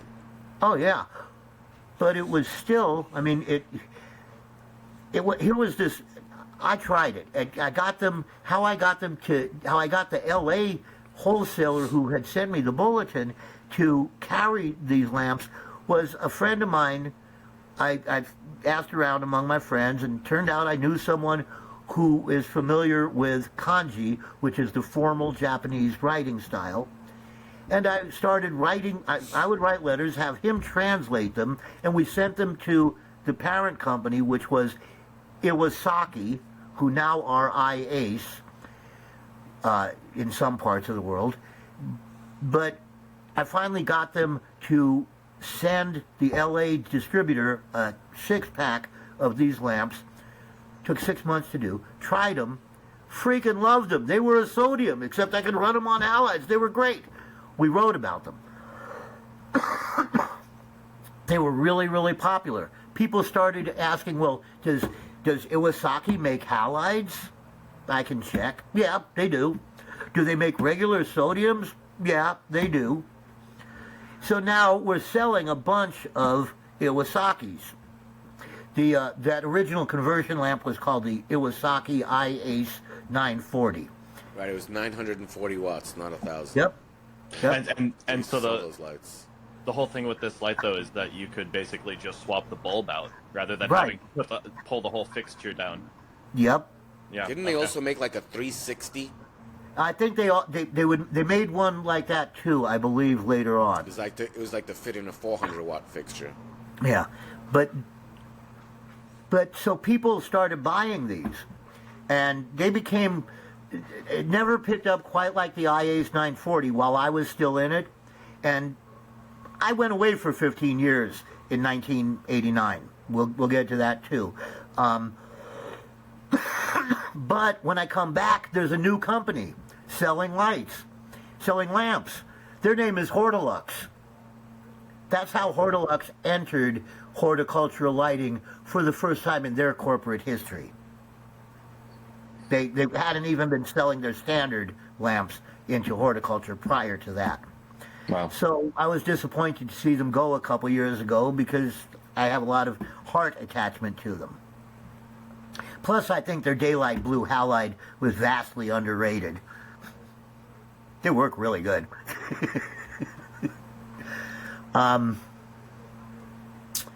let's see. So we brought Hortilux into it, ceramic metal halide, ceramic ceramic high pressure sodium. We introduced, looking at molasses, I went, well, if that works so well, wouldn't completely raw evaporated cane juice work? Like not any heat, just the original, basically plant blood, dry plant blood. Wrote about that as a rejuvenant. A lot of people still don't know about that. It kicks ass. You mix it with a little bit of vitamin B1, you have a phenomenal rejuvenant for recovering from, say you had bugs. It comes back from it really good. But, you said vitamin B1 and cane sugar? Yeah. Evaporated cane juice. Not like turbinado, but actually evaporated, sun-evaporated cane juice. Phenomenal stuff.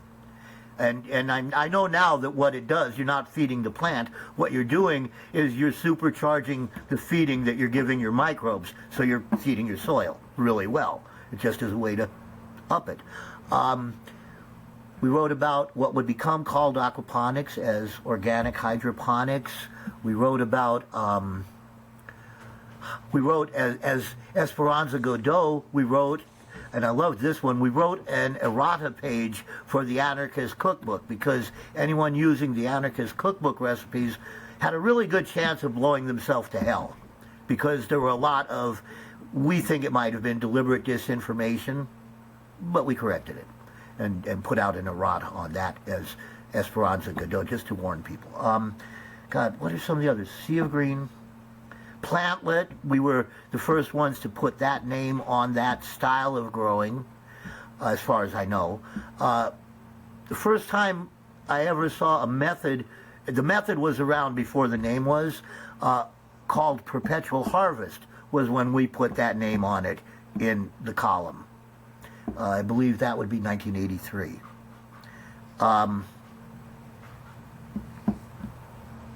God, there's more. I always remember all this stuff later. Hoods, lamps, feeding, methods. Well, you talked about Sea of Green, but you didn't talk about Scrog. Screen of Green. Okay, Scrog comes later.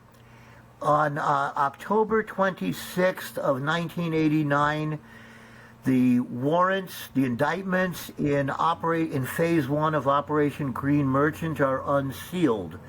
They bust 63 grow shops in 48 states. They arrest 200 and some people. The person arrested for the highest plant count in Phase 1 of Operation Green Merchant was me. I was originally indicted for 12,000 plus plants. Eventually, they let me plead down to only 3,999. Now, this was a huge difference. Over 4,000, I was looking at a mandatory minimum 10-year. Over 10,000, was it over 5,000? Yeah, over 10,000, a mandatory minimum 20. Those were pretty ugly. Now, what had happened is in 2017, they had changed the sentencing guidelines for cultivation of cannabis. Each plant, for purposes of sentencing, was regarded as a kilo as of November 17th, 1987. Before that, it was 100 grams. What I got for pleading guilty was a reduction of what I was indicted for, 3,999 instead of over 4,000 or over 10,000. Date of offense, this was the big one, was stipulated as having occurred prior to November 17th, 1987. And that sounds like, oh, cool. So I got sentenced for a tenth less of a lot smaller number. That's true. But it needs a little bit of background. They had busted someone in Alaska who had some receipts in their trailer. Those receipts had my thumbprint on it. And one of the things on that receipt was a signed statement that they understood that no information nor technology obtained from Hydrotech was ever to be used for any illegal purpose. Now, this was lawyers' advice. Put this, it's the same as when someone orders a knife through the mail, you have to say, no, yes, I'm over 18. So we had done everything we could, and we had signs up in the store, do not use anything for illegal purposes. Well, I knew I was going to have to plead guilty. I do bounce around a little with this one. I knew I was going to have to plead guilty because the number one witness against me said that I was conspiring with them at the Pink Flamingo Hotel in Northeast Portland on December 23rd, 1987. Sounds like pretty certain as to the date and time.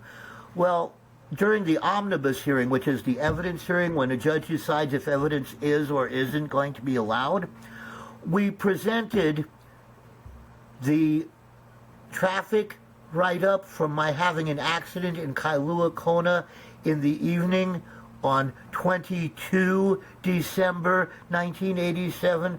We presented the hotel records showing me checking out of the hotel the morning of the 23rd of December 1987.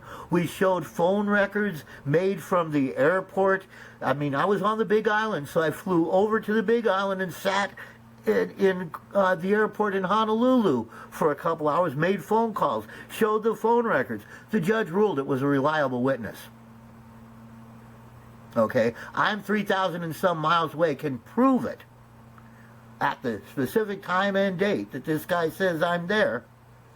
The judge ruled, you know. So at that point, I knew I was going to be doing time. So I told my lawyer, find out what's the absolute least I can get without giving anyone up.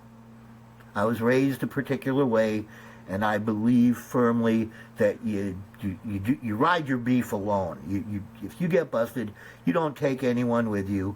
And anyone's more than welcome to go back, look at the records involving my arrest back then. They'll find no one else got indicted out of my incidents, no, etc. Because of anything I did. I didn't get it. You did a lot of time. I did a lot of time. I think it's pretty clear that if you would have ratted people out, you wouldn't have spent, what was it, 15 years in jail? 15 total. Actually, a little over 15. And I do need to clarify that this was in two pieces. The first piece was the 6-year bit arising directly out of Operation Green Merchant. But when I got out, someone who had owed me money gave me stories for 6 months, laughed in my face about it. I got very upset and ended up catching a new beef that I never would have if I hadn't gone away on Green Merchant. It was not a nice beef. I caught, and I tell people that my 15 years arose from Green Merchant because they did. 9 of them was for the guy laughing at me about owing me money after I held my mud and he didn't go to prison because I held my mud. It was, I'm a lot nicer now than I was, but when he laughed at me, I put a 45 in his mouth and explained to him how much smarter it would be to get right with me. He managed to find the money right away. He also called the cops, and I caught kidnapping and armed robbery beefs. That never would have happened if I had not gone to prison. It arose from Green Merchant. $75,000 is a lot of money to someone that's been away for 6 years. Let's put it in perspective, too. 6 years for growing cannabis, 9 years for putting a gun in somebody's mouth. Right. That doesn't seem like a proper balance, Like, honestly, I could see you doing more time for putting a gun in somebody's mouth. Oh, yeah, I mean... But you shouldn't have spent a day in prison for growing cannabis. Right, and I never would have done the second one. Never would have... I mean, part of it is I need to also explain. I had never touched speed in my life, and I was around nothing, or in large measure, a bunch of crooks. Not crooks, cooks, C-O-O-K-S, the people that make meth while I was in prison. I was seeing them at their best, not their worst. I ended up with a mild meth habit for 9 months. It was toward the end of that I went to collect and just finally had enough. So, you know, I don't feel like I shouldn't have had those 9 years for what I did. But I never would have done it if I hadn't gone to prison in the first place. Prison, no matter how good a person you are, takes something away from you. Your values change. It takes the rough rule of thumb. I know that phrase is no longer PC, but tough shit. The general principle is that for every year of prison you do, it takes a year to deinstitutionalize. Anything If you're over, lucky. huh? If you're lucky, because certain effects probably never go away. Right. Yeah. And your record never goes away. I mean, the consequences never go away. They're there. And as a result, this is a piece of why I'm not thrilled with legalization as it exists. In most states, because of my criminal record, in most legal states, I cannot hold a license. Some states only go back 10 years when they look at the records. I'm good there. It's been,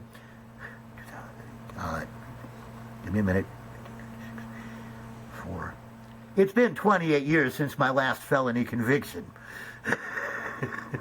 Now, do you think it's because of your cannabis record, or because of the kidnapping, or both? Actually, is it just a felony? Most states specifically include cannabis. Some of the states make an exception for if all of your crimes would now be legal. So, and even there they left themselves wiggle room. When things tighten down again, as I believe they will over the next 4 years, I think we're really going to be missing what the last few years have been, because the political clout and where it is not really very pro-cannabis.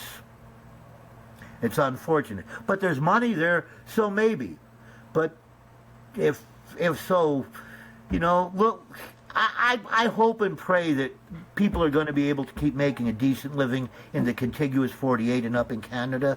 But I honestly believe if you want to make a decent living growing cannabis in these two places, you're going to artisanal grow for high-end market with 1 or 2 varieties and get the rep for having, this is the best of this there is. You like this kind, get it from him. Yeah, it costs more. The second thing would be, and this is probably the main route I hope to take, is growing ready to flowers. I want to sell people grow gear, sell them the plants to grow with, and hold their hand until they tell me, look, I've got it, go away. I'm going to sign up for that 24-hour technical support. What hours, what shift do you want? No, meaning I'm going to call you when I need help. Well, yeah, you know, that can be there too, but you're knowledgeable enough. You can I would be more inclined to put you on the answering end than the questioning end. But ready to flower, selling them, setting up, getting the research collaborative. That reminds me, I'd never finished telling you about that. So how this would work is the farmers become vendors to the license holders, which are the university. In order to be a vendor on a license where you're manufacturing a controlled substance for research, you're going to have to be compliant with their security regulations. That means the model we're more likely to see would be industrial parks that are collectively owned by the farmers. But that also puts, there is a way there to monetize and go around 280E, but medical, with that rule gone, and when it's under a DEA license, is not subject to 280E. You know, we're 2 hours in, but I know Wolf hasn't even scraped the surface. Yeah.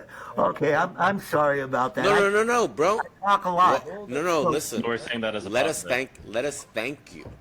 We don't want apologies. We want to accept that. So finishing tell about great the stories. collaborative, right? You go in, your doctor has recommended you. You've been physically worked up. They know what your physical type is. It's on record what your condition is, what the primary symptoms you're seeking relief from are. Your doctor says, well, according to the relational database, this is what people having your makeup, your condition are saying has the best results for them. So this would be where you might want to start. Here's your recommendation. You go to a sample distribution point. You give them the fee. Remember I said this is the one rule that has to change. You give them the fee for what they have. They give you your package. And you've become, in order to do this, you've agreed to fill out, to answer on a mobile app 20 questions. They're all circle and check type questions. No complicated essay type questions. And we already know what your conditions are, what your physical makeup is. And you talk about how this has worked for your conditions. You give the answers. Those results go in. When we've got 30, 40, 50,000 of these answers, and you have to do this if you want to re-up. You get it? You have to have filled out the questionnaire to be able to get more. One of the things this will let people do is say I'm in Portland, Oregon, and I buy White Widow, and this White Widow is phenomenal. This stuff makes my back stop hurting. Everything seems a little funnier than it was. And the old lady and I are getting along really good. Well, a week later, I'm out of White Widow and I'm in Portland, Maine, and I walk into the dispensary in Portland, Maine, and I hand them the package with the bar graph on it, or the thing that gets you to it doesn't even have to be on the package with these the QR things. You show them the QR that's on the package, they go, and you might say something like, I need some White Widow, and they take it and they go, well, we have that same profile at half the strength, so you'll have to use about twice as much, and this is called purple umo gumo. So now, regardless of what technique the farmer used to grow, regardless of what he fed it, regardless of what it was called at that other place, you now have the medication that you know from personal experience has benefited you with your specific condition. So it's sort of like Stormcrow's list on steroids. How many points of data, have you seen required to make this work? This is a hypothetical. I was looking. I am the world's best thinker, one of the world's best thinker-uppers of great ideas, and one of the world's worst finders of funders that you're ever going to meet. I mean, seriously, at one point, we would have, had what I was trying to do work. 6 different people said they'd put the second million in. I was going to buy the town of Tiller, Oregon, and turn it into a cannabis-centered resort town. It would have been the Tiller homestead community, because Tiller had at one time been a homestead. Government would have been by all of the adults in the community once a week, by phone, by computer. They would have been the community board of directors, so THC would have been regulated by CBD. But the town would have included the American College of Cannabiculture. It would have included the Dr. Todd Hiro Mikiuriya Center for Integrative Healing and Research. There's that was one of a number of them. This research collaborative needs backing. What it needs is for, really, I hate to say it, a pharmaceutical company to say, we want to do stuff with cannabis, but we don't even know where to start. Coming up with these, what I'm going to call, I wish I could claim this, but it's not my portmanteau, coming up with anecdata to support where they should begin subclinical or clinical trials. Because right now, medical cannabis is us standing on the edge of a cliff overlooking the Grand Canyon. It's a pitch black night. We're blindfolded, and there's a hood over the top of that. We're shooting off a shotgun, and we're hoping that in the morning, when we get to the bottom, we're going to find something that we can eat for breakfast. The kind of research, the research collaborative I'm talking about realistically would take a couple of decades off the research that's going to need to be done to find all of the places cannabis can help. But hey, I don't have letters after my name. I don't have those things. But I mean, it sounds like that sounds like a wonderful thing to have, especially with the lack of research just due to the criminalization over years and the limitation of what is it, like Mississippi State that was able to do any research whatsoever since I think Dr. it was like Mahmoud El Soli's plantation down there at Parchman. Yep. And I mean, and even that, they were working with cultivars that were out of date for a long time, and they weren't really upgrading any of the applicable knowledge that was being developed by the community elsewhere. So, like, there's so much data that's just either lost to minds like yours, where you don't have a PhD or an MD after your name, where people are going to be listening to you in a more intent fashion. And it sounds like something that would help, though, is a community effort towards more refined research techniques that are able to be published in a way that would be accepted overall by the medical or scientific or general public in a positive way.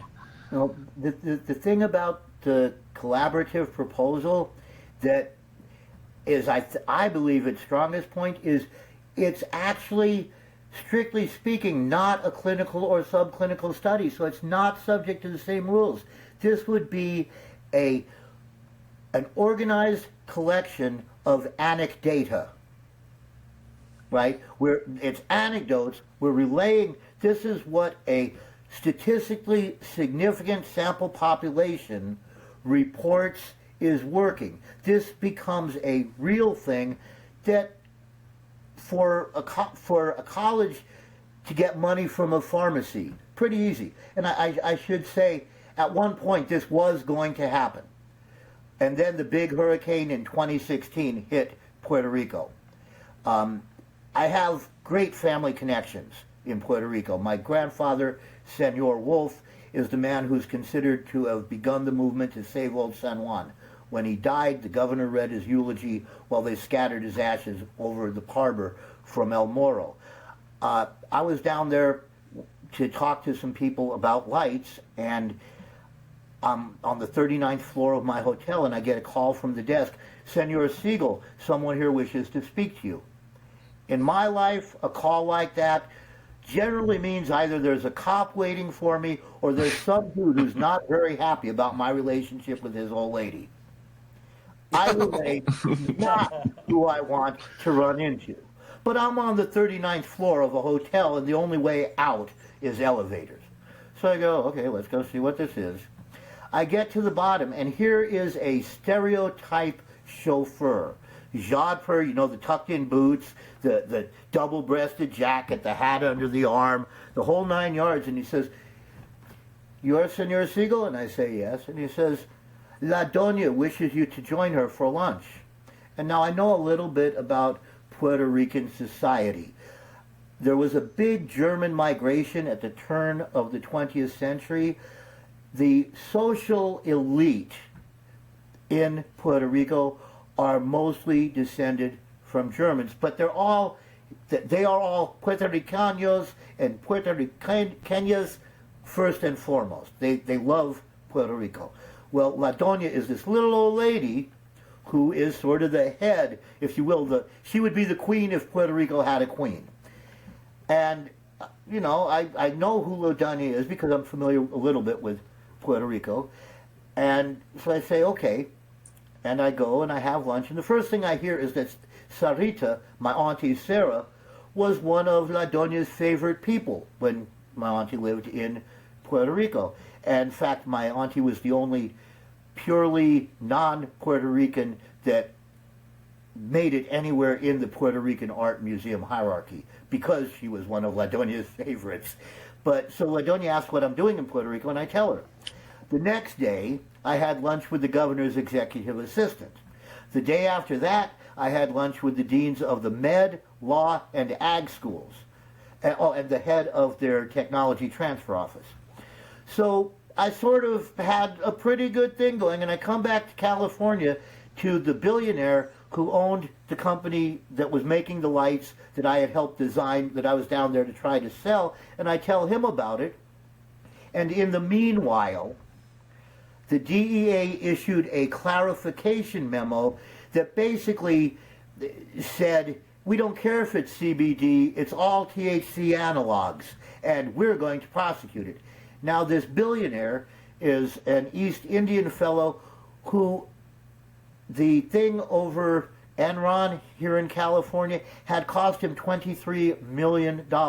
He hadn't had any criminal proceedings. He had avoided civil proceedings, but it had cost him $23 million to do it. He says, no, I'm not putting my money into anything that's directly to do with cannabis. No. So that was the first financier that went away. Had he said yes, we would all now be 8 years into this having happened. I've talked with probably a dozen wealthy people about this, people who are into medicinal, people, well, who have large companies. I've talked with Watson a lot. So, you know, this should have happened. It could happen. It hasn't.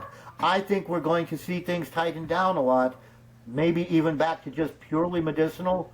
I already know how to tell people how to make money. Anyways, if that happens.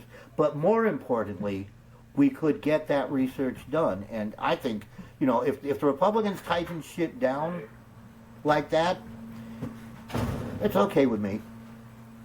Because I still will be able to, I will get it done. University of California or a European university system, any place with multiple institutions, their chemical department, they should have grad students doing the chemical analysis, not for profit, for experience, for skill, for research. Agreed. You have a question, Sasha? Yeah, I wanted to add to this that I know that in Israel, for example, there is a very, very advanced, in Israel, right? There is a very advanced medical system which is working with cannabis. I'm familiar with how Israel's doing it. I talked with Dedi Meiri quite a bit, and they aren't doing random, you know, they are doing samples. They have a well-developed medical system, but they aren't doing the kind of data collection that's the only way that, given polymolecule, multi-molecule medicinal things, it's hard enough. You've got so much patient individuation, even with isomolecular, with single molecule medicines. And we're talking about something where the ensemble effect, I hate the word entourage used there, the ensemble effect, we need to know this, and this work for this. If you got, I have this substance, here are patients who have this. That's one thing. Is this going to work for this condition for people who have this set of genes? It's not sufficient. You know, in this clinic, you know, where there is cannabinoid clinic, you know, they, for example, have this protocol where the patient that comes inside of the clinic is presented by 20 or, I don't know, 15 samples of different cannabis flowers at first. Right. And he's touching it and smelling it, and he can touch and smell it. That's the first contact. You know, normally you have to understand that patients come into the clinic and they've never seen cannabis before in their lives, yeah? So they see cannabis for the first time in their life, they touch it, they smell it, and based on their decision which one is suiting them best, the whole medicine is in behind already made. You know, you have everything behind, you know, all the tinctures, all the isolate, all the different kind of oils, different kind. That's how they and they realize that each person reacts differently. You know, for also for the same sickness they have. You know, for example, some man has cancer in you know, the cancer prostata. You know, and he chooses prostate cancer. Yeah. So he chooses different than other that also have prostate cancer, you know. But it's because the patient is like turned on by the sheer information that is on the plant material, you know. And this is what you talked before. This is the volatiles, the terpenes, the alcohols, and the, you know, that thing. And then the whole medicine is already made because this is standardized product. They have the clone for that particular strain there that they are showing them, you know. So all the system is already made for that. And they have good results, you know. I think it's valid. I just think that it doesn't reach to the same extent that there's this thing, patient individuation, right? Two people with an identical disease can need different medications to achieve the same effect. And the only way that we can find all of what's needed is by thousands of sources and varieties going to tens of thousands of patients so that we can find the whole range, because it is multimolecular rather than isomolecular. And in order to both account for patient individuation and the multimolecularity of it, we really have to, that's why I'm saying you start out with the doctor saying, according to the database, people with your makeup, people with your condition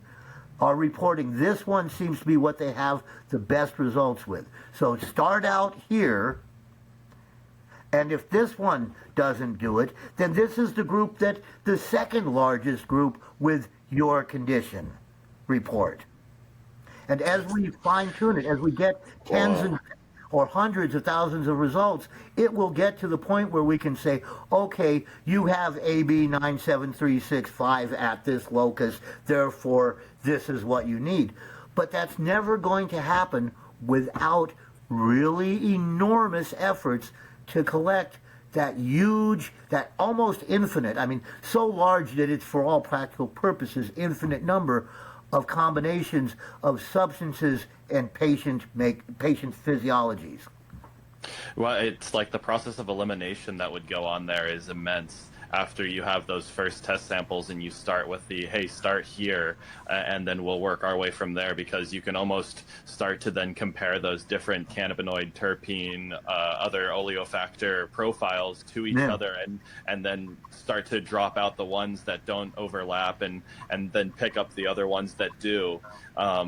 That's really fascinating. I can see how fast that could eventually work to be able to create very unique cannabinoid and endocannabinoid compatible profiles. Right, and in doing that, figuring out how to grow them, because we're starting out here. This is what this cannabis is. It seems to be very close in profile to this other one that you tried. That worked pretty well for you. This is very similar. Do you want to try this? No one has reported on this one yet, but it's very close. Does this work as well or not as well? Yep. We can get there, but it requires that they let us. That's definitely the problem. Excuse me.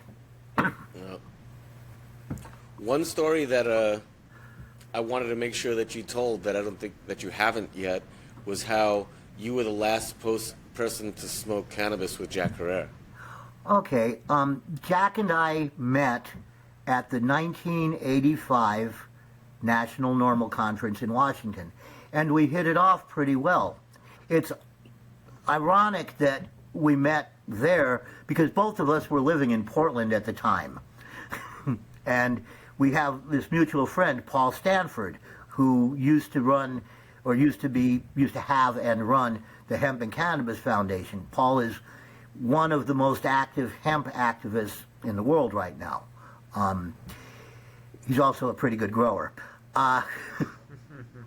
Well, I mean, not all activists are growers, not all growers are activists. But so Jack is there to introduce the Emperor. I'm there to introduce Growing Indoors for Fun and Profit. We start talking, and we begin having what would turn out to be a 24-year-long, really fun argument, with him saying that the burning bush was was the Amanita muscaria mushroom, and me saying that the burning bush was actually a burning bush, cannabis. Okay. That's a good debate to have. Oh, it was Yeah. wonderful. And we continued this debate at conferences, at festivals. Every time that Jack and I were at festivals together, and he would be tired of being hero worshipped, we would go someplace and just get high and bullshit and just be friends. And so we were, that was our relationship for 24 years. As it happens, I was very involved with Hempstock, which was Portland, Oregon's version of Hemp Fest, and Hempstock was put on by the Hemp and Cannabis Foundation. I was, for its first 5 years, well, first year I was one of the bands, but after that, for the next 6 years, 7 years, I was part of the hierarchy, the core staff, if you will. And so in 2009, Jack came to speak at Hempstock, and he came down off stage. He gave the healthiest, most coherent speech he had given since his stroke, and it was so cool. I was like, my heart was singing to see my friend doing so well after being so messed up from the stroke. I was gone most of his stroke years, but to see him doing so well, and I said, hey, Jack, let's smoke some pot. I've got this vaporizer here. I had a Volcano plugged into a really long extension cord back in the room, and I mean, real, like 150-foot extension cord to run my Volcano. So we do this bag of vape, and Jack starts coughing. And I had never, prior to then, really understood what a paroxysm, Paroxysm, of coughing is.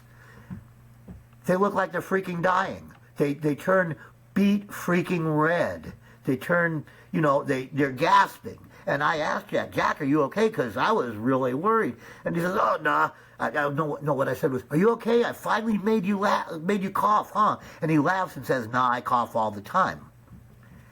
So the bag, it was, a good-sized vape bag. The bag runs out, and I forget why I wandered off from it. And I come back, Jack has wandered off. I fill another bag and go looking for someone else to vape with. And there's a bunch of people standing around. And I go over there, someone's videoing, and I look, and Jack is on the ground. And the first thing I do is I take the camera away from the guy that's videoing, and I say, no, you don't get to do this. You can have your camera back after Jack's been taken care of. I felt it was inappropriate to be filming him having a heart attack, sorry, no. And about 45 minutes later, an ambulance arrives. We were out at Kelly Point, which is quite a ways from downtown Portland. About 45 minutes later, an ambulance arrives, and they take Jack to the hospital. Obviously, the festival doesn't stop, but I felt that as a member of the hierarchy, that someone needed to be at the for Jack. So Jack's personal assistant, a guy named Chuck, myself, and I forget the lady's name, waited in the parking lot at the hospital. Chuck didn't wait. I was waiting out there, and about 5 o'clock in the morning I left, checked on how he was when I woke up, went back because I had work to do. I had to do out at the festival, and that was the last time I saw Jack. But that was also, from everything I've been told, the last time Jack ever consciously consumed cannabis with anyone. And the variety, which had been called PDX Lollipop, when gotten from me, became Jack's Journey, because it did eventually. Gabby, you're muted. Say again. Sorry about that. I said, we don't think that that cannabis was what caused his heart attack. Oh, no. What caused his heart attack was I've got to be honest. When you consume cannabis, immediately afterwards, there is a spike in heart rate, and then it's mellower. But there is a spike. So it's unlikely that it was that, because from what I looked into it a little more. I didn't want my pot to have killed Jack. That's sort of a horrible claim to end up with. Yeah. And it turned out he had been up partying all the night before. The lady who was waiting in the parking lot had been his company that evening. So he was maybe a little worn out already, and may or may not have consumed some other things. So, no, it wasn't pot that killed him, but the last pot that I know of that he consciously consumed. And I've asked family members of his. I know his son, Mark, pretty well. And as far as I know, that I was the last person that ever consumed cannabis with Jack, or that Jack ever consciously consumed cannabis with. Wow.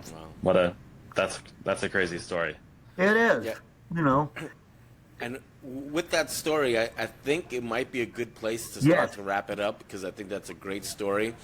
And what I want to do is tell you that, I know we stayed away from getting too technical about lighting science and, other technical stuff that you can discuss.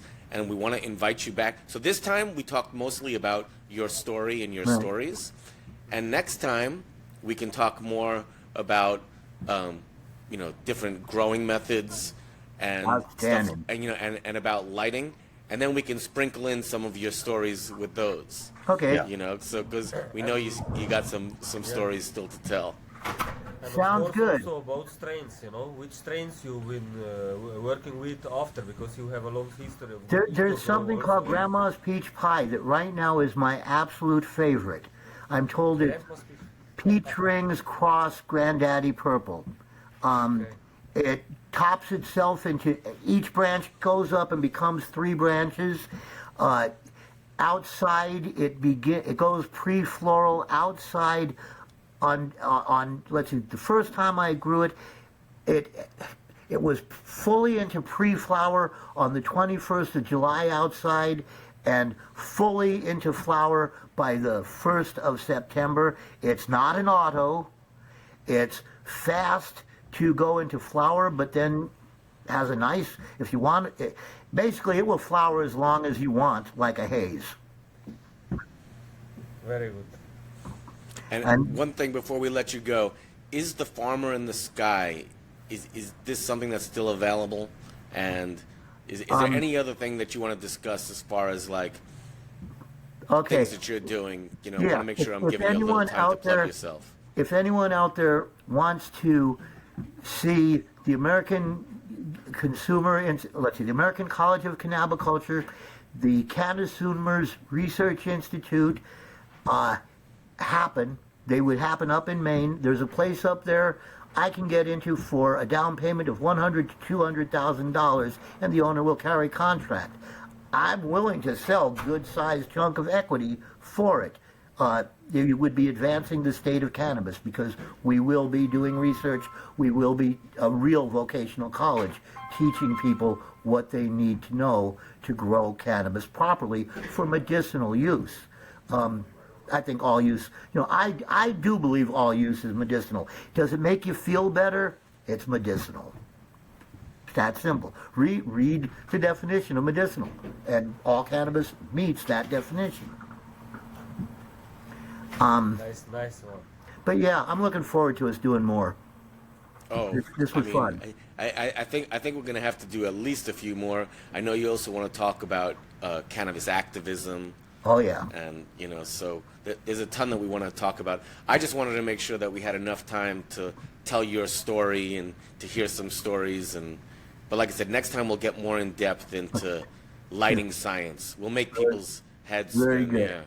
Yeah. And sort of just really quickly, as far as books goes, I am currently working on what will be, I think, probably my last book. It's called How to Grow Wiser, a cultivator's handbook for growing cannabis sustainably. And it is all about maximizing yields while minimizing eco damage. And just it's full of little stuff, and a lot of it is like most of the most important discoveries in growing have been well does, things that are there just really easy to see, but no one seems to notice them until someone goes, hey, look at that, and then everyone else goes, well, duh, but it didn't get mentioned until that point, and there's a lot of those. Well, I'm just going to put it on the record here right now. I'm betting it's not the last book you publish, or your last literally. You know, just knowing who you are a little bit, I know you're going to realize you got more to say. Okay, I should rephrase it. My last growing book. I'm also working on my autobiography, the title of which is "If You Don't Like My Roller Coaster, Jump." Alrighty, Wolf. Well, I really appreciate you joining us for the show. You know, I love it. And one thing I want to say is, before I let you go, a few months ago, or actually it was actually a few years ago at this point, I got called an OG for the first time, and it was by Capulator. And I was like, huh? You know, and he said, right, but you know what? You and the people that you were around back in the day, you're the real OGs. And that's why I never thought of myself as an OG, because I always knew about the people that, you know, came before me. So. I break it out into classes and cohorts. Anyone that grew before 1970, like 1970 or before, whether they were here in the United States or an indigenous grower elsewhere, that's a pioneer.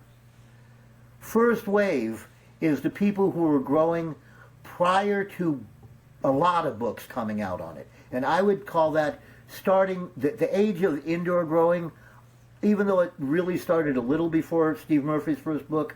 I call those people from then until Green Merchant, those are second wave.